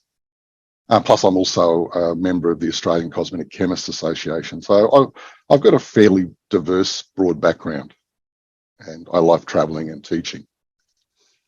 So what are aromatics? Aromatics is, by one of the dictionary definitions I've found, are a substance or plant emitting a pleasant and distinct smell, or they can be an aromatic chemical compound. Now, look, my definition of aromatics is a bit broader than this, because in the world we live in, there are some very pleasant smells, let's say lavender or rose, and there is some very not so pleasant smells. Things like fecal matter or rotting, decaying flesh. This is important to us because those offensive or negative smells, things that we find revolting, are very important from a survival perspective, as in, don't go near that, it might not be nice, or it might be harmful. So basically my definition of aromatics is anything you can smell. And this covers a very, very broad range, not just extracted scents, but flowers, plants, fruit, cooking smells, baking bread. Some of the chemistry of cuisine is really interesting as well, because it creates new smells that we don't get without applying heat to things. Think of your typical Texan barbecue and some of the aromas that come off that. Now, when we look at the physical and chemical properties of aromatics, there's a select group of these. One is that they're volatile, so they evaporate at room temperature, so you can smell them. Don't need to apply heat to them. They're predominantly composed of carbon and hydrogen atoms, with the occasional oxygen thrown in, and sometimes nitrogen and sulfur. So when we're looking at nitrogen compounds, that's some of those Maillard reactions, those cooking smells. And when we're looking at sulfur, we're thinking of the cruciate vegetables and also the allium vegetables, things like garlic and onions. They're very small molecules, so they have a very small molecular weight. So they're compared to protein strands and to polysaccharides, and even some of the more complex starches. They're very, very small. They're non-ionic in that they have no charge potential to them, unlike, say, salt, which is a highly ionic substance, which has a very strong electrical charge to those atoms. Or they can be slightly polar, so they can have a very weak electrical charge. So those properties in particular make them fat soluble. They love lipids. They don't like water, which means that they're hydrophobic. This can be a blessing and also a curse when it comes to formulating work, because they're fat soluble. So to put any of these aromatics into a water-based solution, you've got to look at emulsification technology, you've got to look at carrier substances. So all of these physical and chemical properties together mean that these aromatics will cross tissues very easily in the human body. They'll also cross the blood-brain barrier. So if you're smelling an aromatic, as this example photo in the slide shows, you're getting the physiological effect of that smell. You're getting the psychological effect. You're getting the neuroendocrine effect. So that smell triggers the nervous system, but it also triggers the endocrine system. And that's a really important part. Now, some of the people that are on this call today, and we'll hear this later, some of you have been struck down with COVID around the world. And one of the symptoms of COVID or post-COVID is anosmia, or the loss of a sense of smell. Well, if you can't smell these aromatics, they're still having a physical effect on your body. And in fact, one of the protocols I've developed is to use inhaled aromatics to help recover that sense of smell. The chemistry of these aromatic compounds is that they're secondary metabolites within plants. So there's two types of things that plants make. Primary metabolites, which are important for the growth of the plant, for the reproduction of the plant. And then there are the secondary metabolites, which are supportive compounds that allow the plant to communicate and also to defend itself. So when we look at these compounds, the most common are the terpenoids. And I'm not going to get too deep into chemistry. Don't freak out. It's okay. It's a fairly simple area. But so terpenoids, you've probably heard, if you've been following the cannabis arena, where they talk about terpenes. Well, terpenes are a subclass of terpenoids. They're a certain type of chemical that are found in plants that have an aroma mostly. They're formed from a 5-carbon chain isoprene unit. And so what plants do is they make these isoprene units like building blocks, and then they put them together in biochemical reactions to form all these other compounds.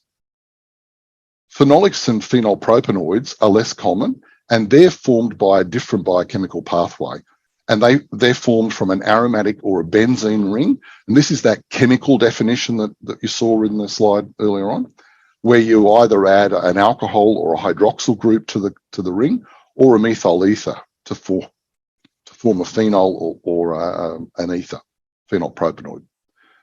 Non-terpenoid aliphatics are even less common, and these are straight chain acrid and green notes you find in citruses and other plants, so florals particularly. Cis-3-hexanal, and you're thinking, what is that, Mark? Well, who's grown tomato bushes, or as in the American vernacular, tomato bushes? If you've ever handled the stems and the leaves of a tomato bush, you've smelled this compound. That's the smell of green tomatoes. The heterocyclics are even less common again, and these are almost narcotic in their aroma and their physiological effect on the human body. They're very heady floral aromas, very pungent, very warming and rounding and almost hallucinogenic in nature, as I said, narcotic.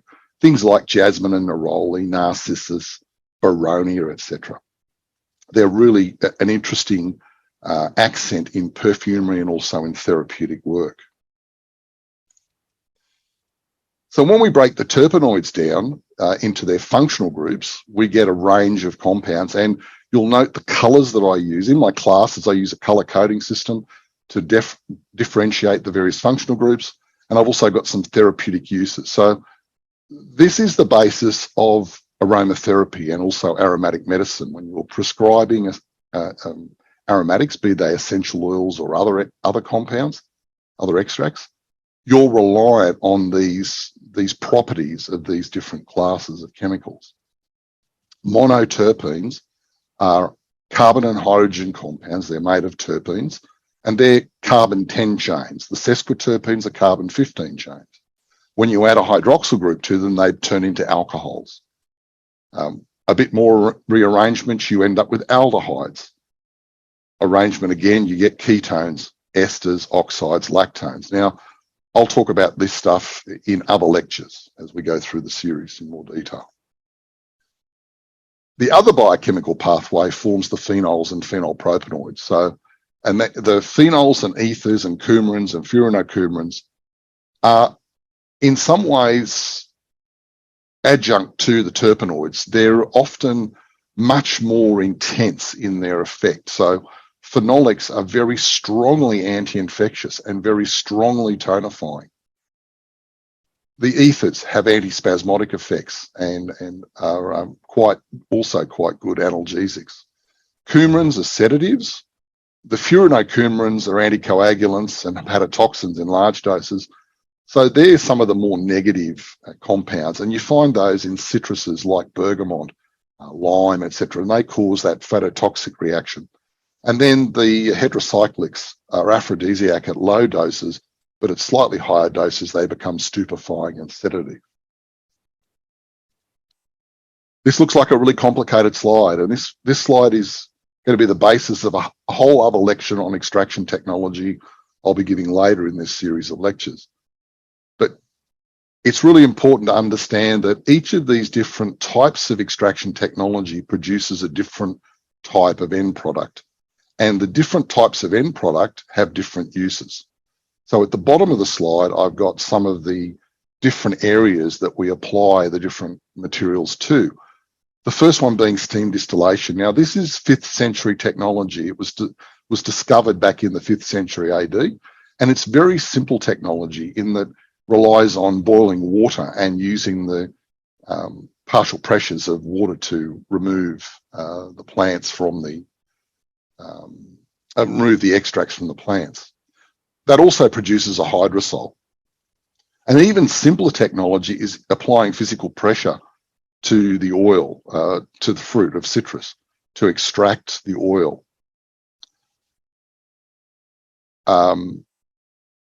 Then we move on to extraction solvents. If we're using alcohol and water, we're producing tinctures and fluid extracts. If we're using hydrocarbons or hydrofluorocarbons, we're producing absolutes and oleoresins. Absolutes are formed from flowers. Oleoresins are formed from herbs and spices generally.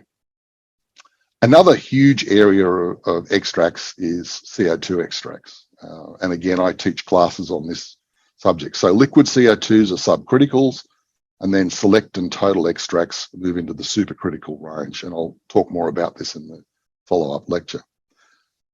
All of these top 3 types of extraction processes can then be further processed using fractional distillation. You can use a vacuum still or a short path still or a rotary evaporator or some of the swipe film equipment that's available these days to remove terpenes from various essential oils or expressed oils. You can also concentrate the citrus oils. So one of the things that is really important in the food and flavoring industry is using concentrated or folded citrus oils. And the process basically uses a vacuum still to pull off the front end D-limonene, which is a major part of many citrus oils, and concentrate up the back end of the aromatic in a way that concentrates its citrusness aroma. So in the case of tenfold orange, it's much more orangey than the expressed oil or the steam distilled oil. Another new area of technology that's available are the fruit extracts. And these are using what's called spin cone technology, where they have spinning cones or stacks of spinning cones within a system under vacuum, and there's an airflow blowing through them, and they evaporate the aromatic out of the juice or out of the fruit extract. This is really exciting new technology in that it allows you to extract aromatic compounds that are not available using other technologies. So think of things like cucumber, the smell and taste of cucumber, or passion fruit, or some of your stone fruits, or apples, for instance. They don't extract well using the previous technologies I mentioned, but this spin cone technology is very good for making these extracts. The takeaway from this slide is that the extraction technology determines the chemistry. The chemistry determines the therapeutic uses and also the uses in formulation, etc. So an example I've got for you here is various extracts of ginger, from the essential oil through the various phases of CO2s, the liquid or the subcritical extract, the select, and then the total extract. So just as a quick overview, the difference between a select CO2 and a total CO2 is that you move from the supercritical point, you move from being a liquid CO2 into the supercritical phase. And at that point, you start to get more and more of the heavier molecular weight compounds. You'll notice by the color differences in these, you can see there's a nice visual effect there showing you the depth of what's involved. Total CO2 extracts contain a lot of the larger molecular weight compounds, and they're more like an oleoresin. Select CO2s are more like an absolute, and liquid CO2s are a little bit more like an essential oil, but you still do get some of those other compounds. In the case of the select CO2, it's about a 50-to-1 concentrate. In the total, it's about a 20-to-1 concentrate. And then the oleoresin is made using the hydrocarbons and then the alcohol recovery process for making oleoresins. Again, I'll go into more detail about this in future lectures. Chemically, the differences between the essential oil and the CO2 is these compounds here, these heavy, pungent, warming compounds that ginger is so well known for, gingerol and shoergol.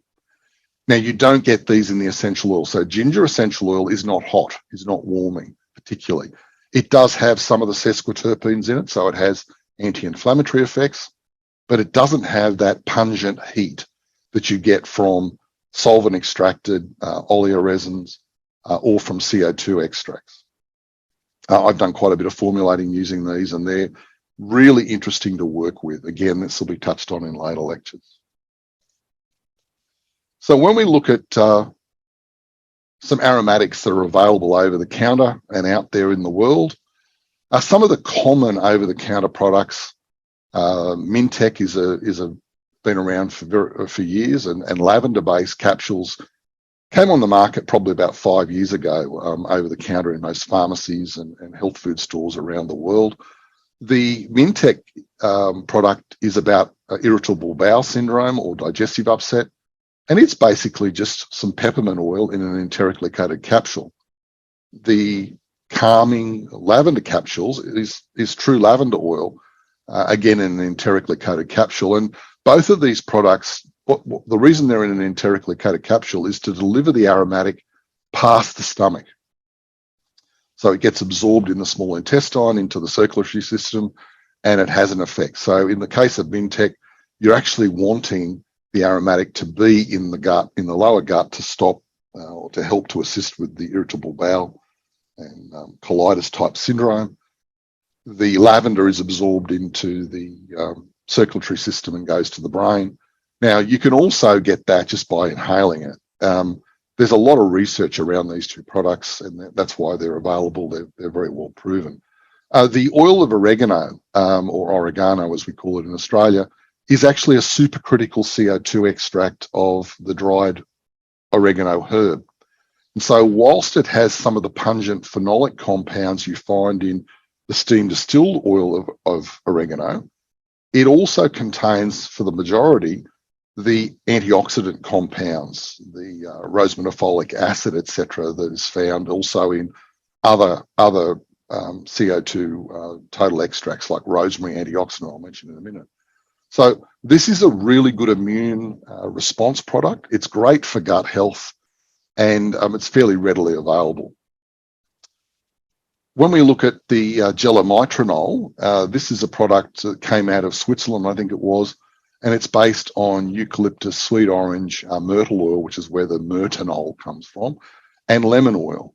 Now, this product is for treating COPD or congestive obstructive pulmonary disease. It's to do with reduction in the capacity in the lungs to be able to breathe, and it's a chronic condition. And so in my aromatic medicine class, I use this as an example product and get my students to formulate their versions of this, see if they can make a better version. And one of the things about aromatic science is that there's a lot of different ways to skin that cat. There's a lot of formulations that will do virtually the same thing depending on the end client. So one size fits all doesn't always work the best. When we look at the over-the-counter pharmaceutical lines, we find that because of, for a variety of reasons, in many cases, they will use isolated aromatics. In the case of the Vicks vapor inhaler, it's using the isolated ketone camphor, the isolated monoterpenol menthol, methyl salicylate, which is a phenol ether. That's the smell of wintergreen, if you've ever smelt a denka rub or that sort of thing, and Siberian fir oil, which is a pine oil, basically. Now, the reason the pharmaceutical industry and the personal care industry often tends to go with these isolates rather than using essential oils or other extracted aromatics is for product consistency and also for cost. Often these compounds are not naturally derived, they've been synthesized. In the case of the menthol and the methyl salicylate, these have probably been synthesized in this case. The Yuki Bear rub is an Australian product for a chest rub for children. It's in a petroleum base so that it can be applied to the chests of children and act as a reservoir to evaporate those volatiles at night to ease their breathing difficulties. So it contains eucalyptus oil plus the isolate eucalyptol from eucalyptus, which is also known as 1,8-cineol. It has menthol in it and camphor and a rosemary oil as well, or rosemary extract. In the case of the eucalyptus oil and the eucalyptol and the rosemary oil, they're all really 1,8-cineol base. So that's like having eucalyptus, eucalyptus, eucalyptus. So that formulation could be easily simplified. I've made a similar product, which was in one of the first slides I showed you, where I used other Australian aromatic plants to produce a similar sort of product that had a slightly nicer aroma for kids.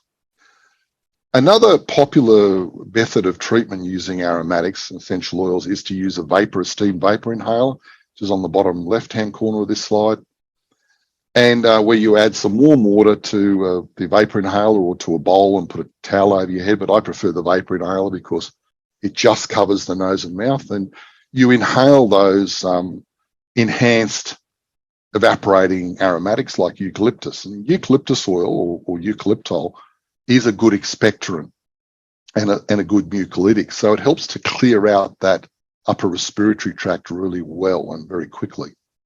The final product on this slide is another Australian based company. It's Zia Relief out of Tasmania. And it's a Kunzia cream. Now, Kunzia is an Australian native, and when I turn the camera back on, you'll see some photos of it on the wall beside me. It's a part of the Myrtaceae family. It's a shrub that grows in Tasmania. And this product's also got lavender added to it to adjust the aroma slightly, to make it less medicinal smelling. And it's got some rosemary antioxidant added to it, some of that diterpene, phenolic or carbon-40 extracts of rosemary. And the purpose of that in this product is to prevent oxidation of the base oils in the cream, and also to increase the shelf life of the other aromatics, because Kunzia is rich in alpha-pinene, and that's a monoterpene which can oxidize over time. So that's to make this product last longer on the shelf, which is a good thing. Another big area of aromatics is aromatherapy. And when aromatherapy started in the 1980s, it was hailed as this part of this explosion of natural therapies around the world. It arrived here in Australia and also in America and Canada about the same time from the UK. And it was heralded as this wondrous new healing modality. Very low dose applications using a candle vapor inhaler to scent the room, or in aromatic bathing where you put a few drops of oil into a mixture in a bath. Or the predominant delivery method was a particular type of relaxation massage technique using the essential oils, which worked really well. Now, since then, aromatherapies sort of developed a bit more, and we've moved off into other modalities, which I'll talk about in a second. One of the negatives of this slide is those candle diffusers, because you've spent all this time and money getting some really beautiful essential oils, and then you're volatilizing paraffin candles, which is putting a whole lot of hydrocarbons into the atmosphere. So it's not particularly nice from that scent perspective, but it's also a fire risk. So these days we tend to use electric heaters or nebulizer style ultrasonic diffusion units, so it reduces that fire risk. In the 1990s, though, the public perception of the term aromatherapy kind of got muddied by the corporate world of consumer products. And they started putting aromatherapy and aroma this and aroma that on everything that was out there. The big takeaway from this slide is that many of these products don't contain extracted aromatics. Many of them contain synthetics. The good example up the top right of the slide is the Comfort Aromatherapy Frangipani clothing softener. Now look, frangipani extract from the flower, that beautiful flower you see when you go to Hawaii and the like, is extremely expensive. It's done as an absolute, and there's no way on earth these companies could afford to use those extracted aromatics to fragrance a washing product. So that'll be synthetic chemicals. Many of these air wick and other type room diffusers use a mixture often of essential oils or isolates from essential oils plus aroma chemicals. Probably the only things on this, products on this slide that actually are true essential oils is the eucalyptus tissues with a bit of peppermint and camphor in them. So the camphor has been isolated using some peppermint and eucalyptus oil because it's cost effective. And probably the aroma socks, the lavender, would be the only one out of that range that would be possibly an essential oil, because raspberries and strawberries, they'll be synthetic fragrances. And the gardenia, well, gardenia is in that same area is frangipani. Gardenia extract is very expensive, into the tens of thousands of dollars a litre. Let me just have a look at that chat. What have I got there? Okay, yeah, okay. So yeah, questions. I'll answer questions at the end. I had the chat turned off, so I couldn't see it. So in the 2000s, here in Australia and elsewhere in the world, we started to see many of the small trusted brands of essential oils that people were selling in small bottles and to therapists predominantly, and also at retail, started to there started to be this multi-level marketing selling model turned up. And since then, those particular brands have really exploded out in the market around the world to the many, many millions and millions of followers and resellers. In about the 2010s, we started to have a lot of problems with misinformation and not correct information, not substantiated information being promoted by some of the resellers in some of these companies. And it led to a lot of myths being put out in the world. And unfortunately, you have to look behind the scenes at what this was based upon. And it was based upon selling. It's almost a pyramid system of sell, sell, sell, and sell more. So there was a lot of recommendations being made in these multi-level marketing schemes to use essential oils all day, every day in a variety of different ways. And these are precious, highly concentrated compounds, and they should be treated accordingly. You can't just slather them on, load up a massive diffuser and expect you not to have issues, because overuse can have some really negative side effects. So there was a big push in the mid to late 2010s to educate some of these companies, and there was also a lot of regulatory pushback from the FDA, the TGA, and the like. So a lot of this misinformation has gone from the market now, and I have to say that many of them have become a lot more appropriate in their education and their information that they're serving up to the general populace, which is a great thing to see. When we look at aromatics in food, we generally think of fresh herbs and spices to start with, and then we move to dried herbs and spices for convenience sake. Fresh herbs take up a lot of room, and they've got a very finite shelf life. They have to be kept refrigerated. They can be attacked. They can by bugs, by microbes in storage. Dried herbs and spices similarly can be attacked by mold and mildew and bacterial infections, but they can also be predated upon by insects and other pests. So, and they again take up a lot of space. So in the food industry, they look at using extracts, and at the top of this slide, you'll see 3 extracts. The one on the left here is a sweet capsicum style chili. It's no heat chili. This one is producing an oleoresin, so they use solvent extraction predominantly for its color. You can see that really intense red color.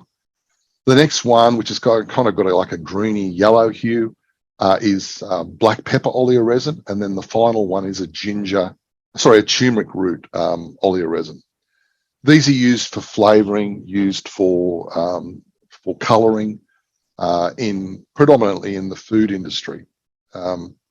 Now, some countries around the world actually don't use oleoresins in the food industry. The one country that stands out is Russia.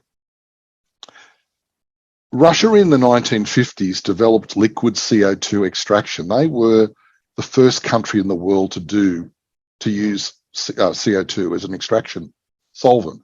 And their entire food industry is based upon extracts made from liquid CO2. They actually do not use hydrocarbons in Russia to produce food extracts. That's a really interesting, little side note. I found this out many years ago. I met with a Russian fellow that came over here to Australia, Alexei, and he introduced me to this wide range of extracts that were being used in the food and flavouring industry in Russia. I was blown away by it. And that's what started me on my path, really getting into CO2 extracts in a big way. So when we look at products that contain aromatics in the food industry, one of the ones that you'll see in your refrigeration cabinet or possibly in your fresh fruit and vegetables cabinet are these concentrated paste products, where companies have taken fresh herbs and spices, ground them up in a oil base, and turned them into a paste using gels and the like. Now, these are a good stopgap, and you use them at similar concentrations to your fresh herbs and spices, and they can be very useful. But in the broader food industry, the packaged food industry, you know, things like your bottled sauces or your soups and the like, they don't work because companies that make these type of products, they don't make them in small batches. They make them in, you know, ton plus 5 ton lots. And so they've got to have a very effective way of flavoring those products, and also a cost effective way. And this is where the CO2 extracts and the oleoresins and the folded citrus and other essential oils come in and are used. When we look at ice cream, there is more vanilla ice cream sold on planet Earth than there are vanilla beans to flavour it. So unfortunately, some of the more cost-effective vanilla products, ice creams in the market and the like, use synthetic vanillin to flavour their products. Coca-Cola many years ago, when they decided to release their Coke vanilla product, pretty much bought up every gram of vanilla on the planet, and there still wasn't enough. So the Coke vanilla had a large amount of synthetic vanillin in it, and to my mind and palate tasted not so great because it was missing a lot of the complexity that's found in vanilla. Another flavour you'll find in ice cream is from coffee, and unlike in coffee itself, the extracted aromatics of coffee don't contain those bitter acids. So in products like food flavourings and beverage flavourings and ice cream, the coffee is the coffee flavour without that bitterness.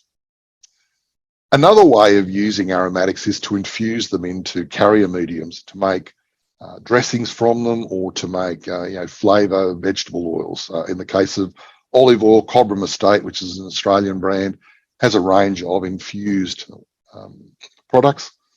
They're herbal infusion, chili, lemon, and garlic. The garlic is probably garlic oil infused. It may be fresh herb, but it's more likely to be a garlic extract added. The lemon will definitely be a deterpenated lemon oil.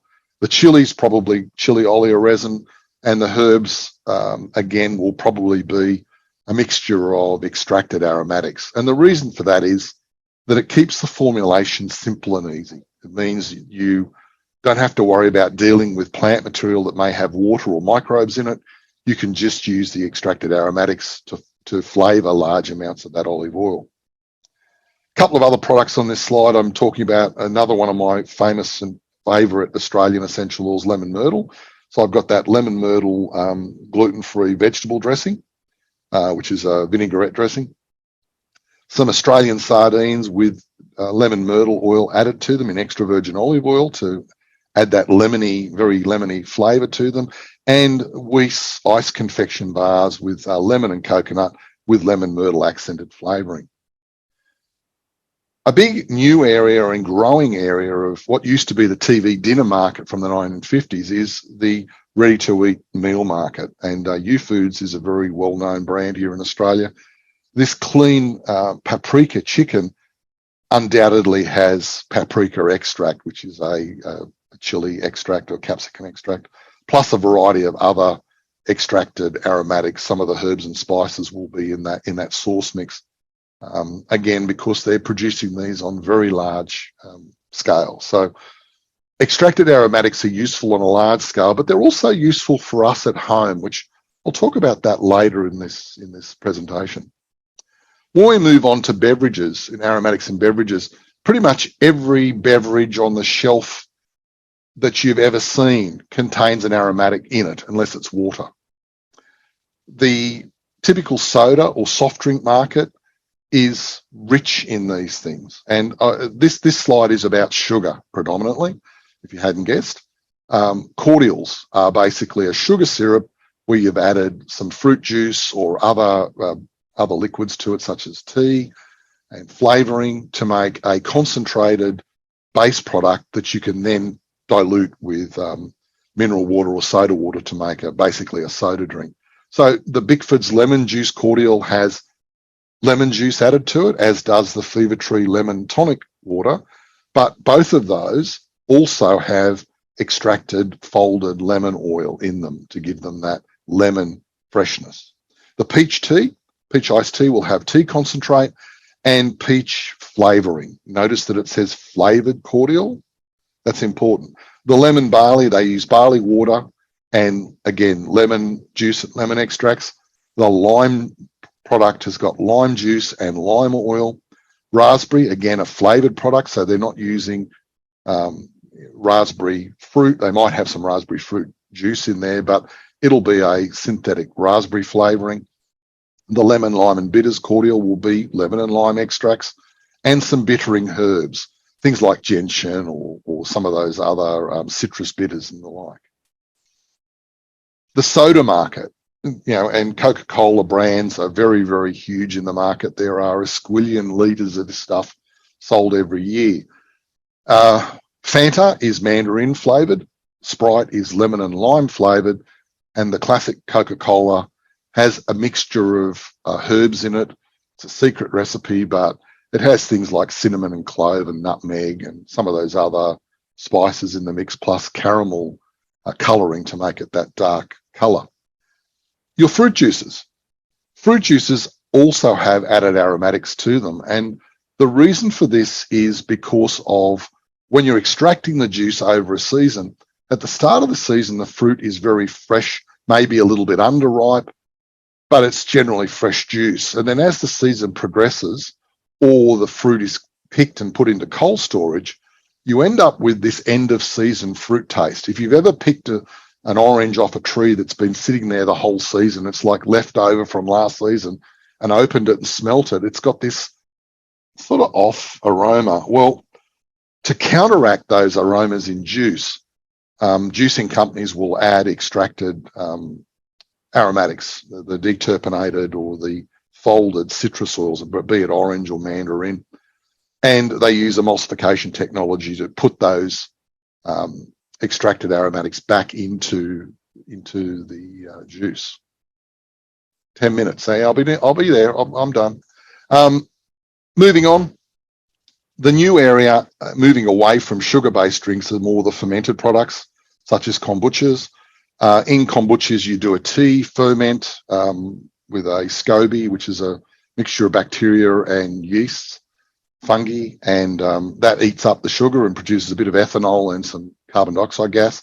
And then you do a secondary ferment to add your flavouring. Well, you can also add in a lot of the commercial products, and I'm not saying these guys do it, the Synergy brand, you can add extracted aromatics to them as well to give that flavour.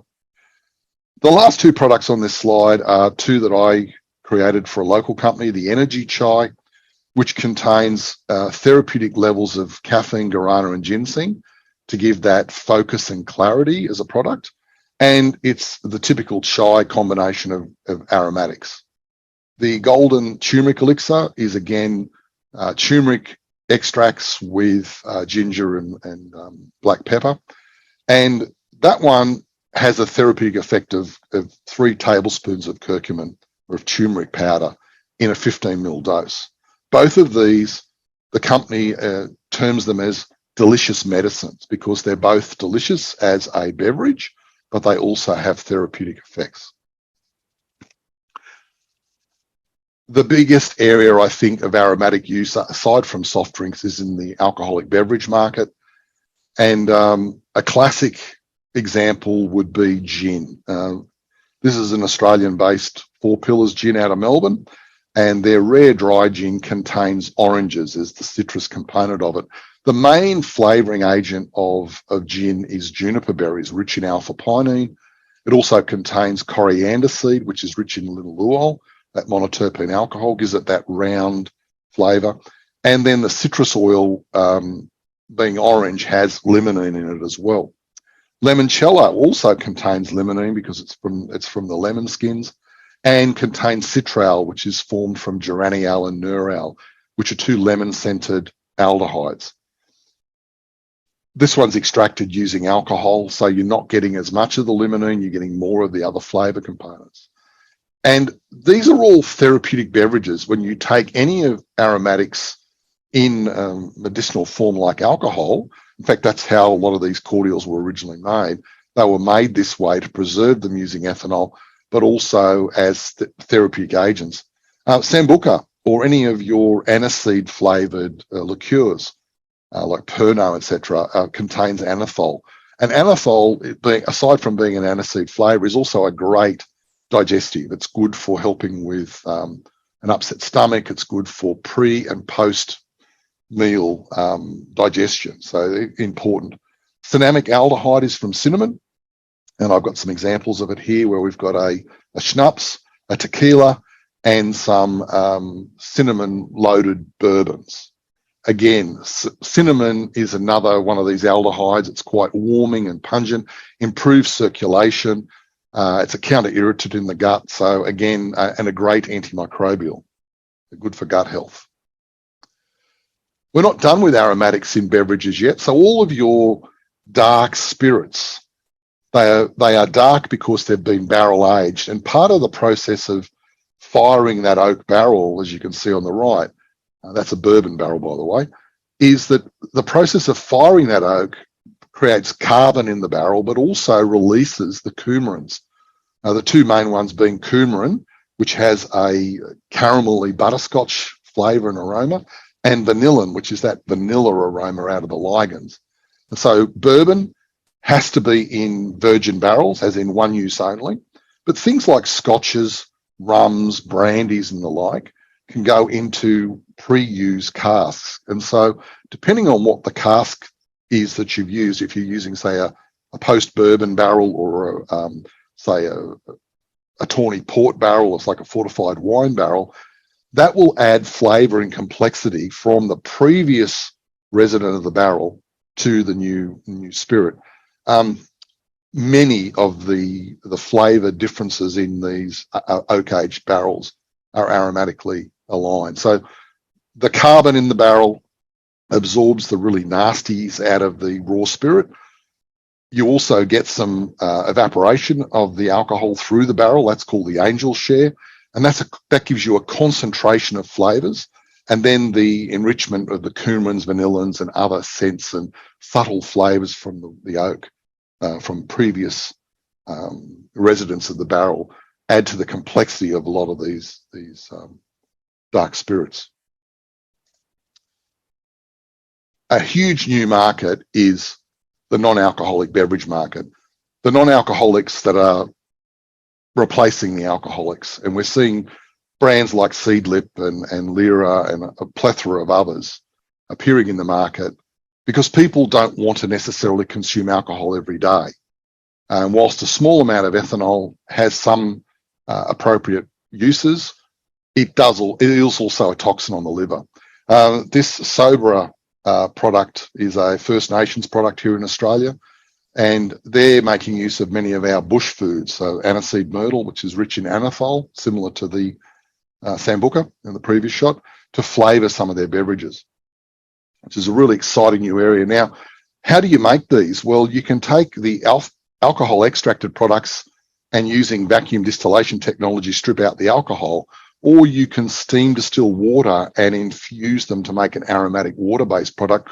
There are also some other really interesting nano-emulsification technologies to put these flavours into water bases, which is a proprietary kind of thing. So to finish off, I teach a variety of classes around the world, and next year I'm going to be offering 2 new classes, Aromatic Cuisine, Food as Medicine, where I'll basically open up and teach the lay public and therapists and chefs and the like to use these extracted aromatics in cuisine and in beverages to make delicious medicines, to make interesting snacks. So it's a great way of learning to work with aromatics in this culinary space. It's really interesting when I walked into talk to chefs and I'm carrying a little pack of these aromatics, and when they understand what I'm talking about, they go, wow, I can get a whole library of smells and tastes in this little tiny series of bottles. The other course I'm bringing out is the ABCs of formulating, working with aromatics, botanicals, and cannabinoids. This is a 2-day advanced class. It's following on from some of my other work that I've done in the aromatic space. I also am doing a lot of work in the cannabinoid space, working in that area as well, to really work together to bring a lot of these extracted aromatics and botanicals in the CO2 and other spaces in with cannabinoids to produce highly effective therapeutic products and also delicious medicines. If you want to follow me, I'm on all these socials. Reach out. I will be putting up information about these classes, as well as that I'll be hopefully speaking at the conference next year. So, you will definitely be speaking at the conference next year.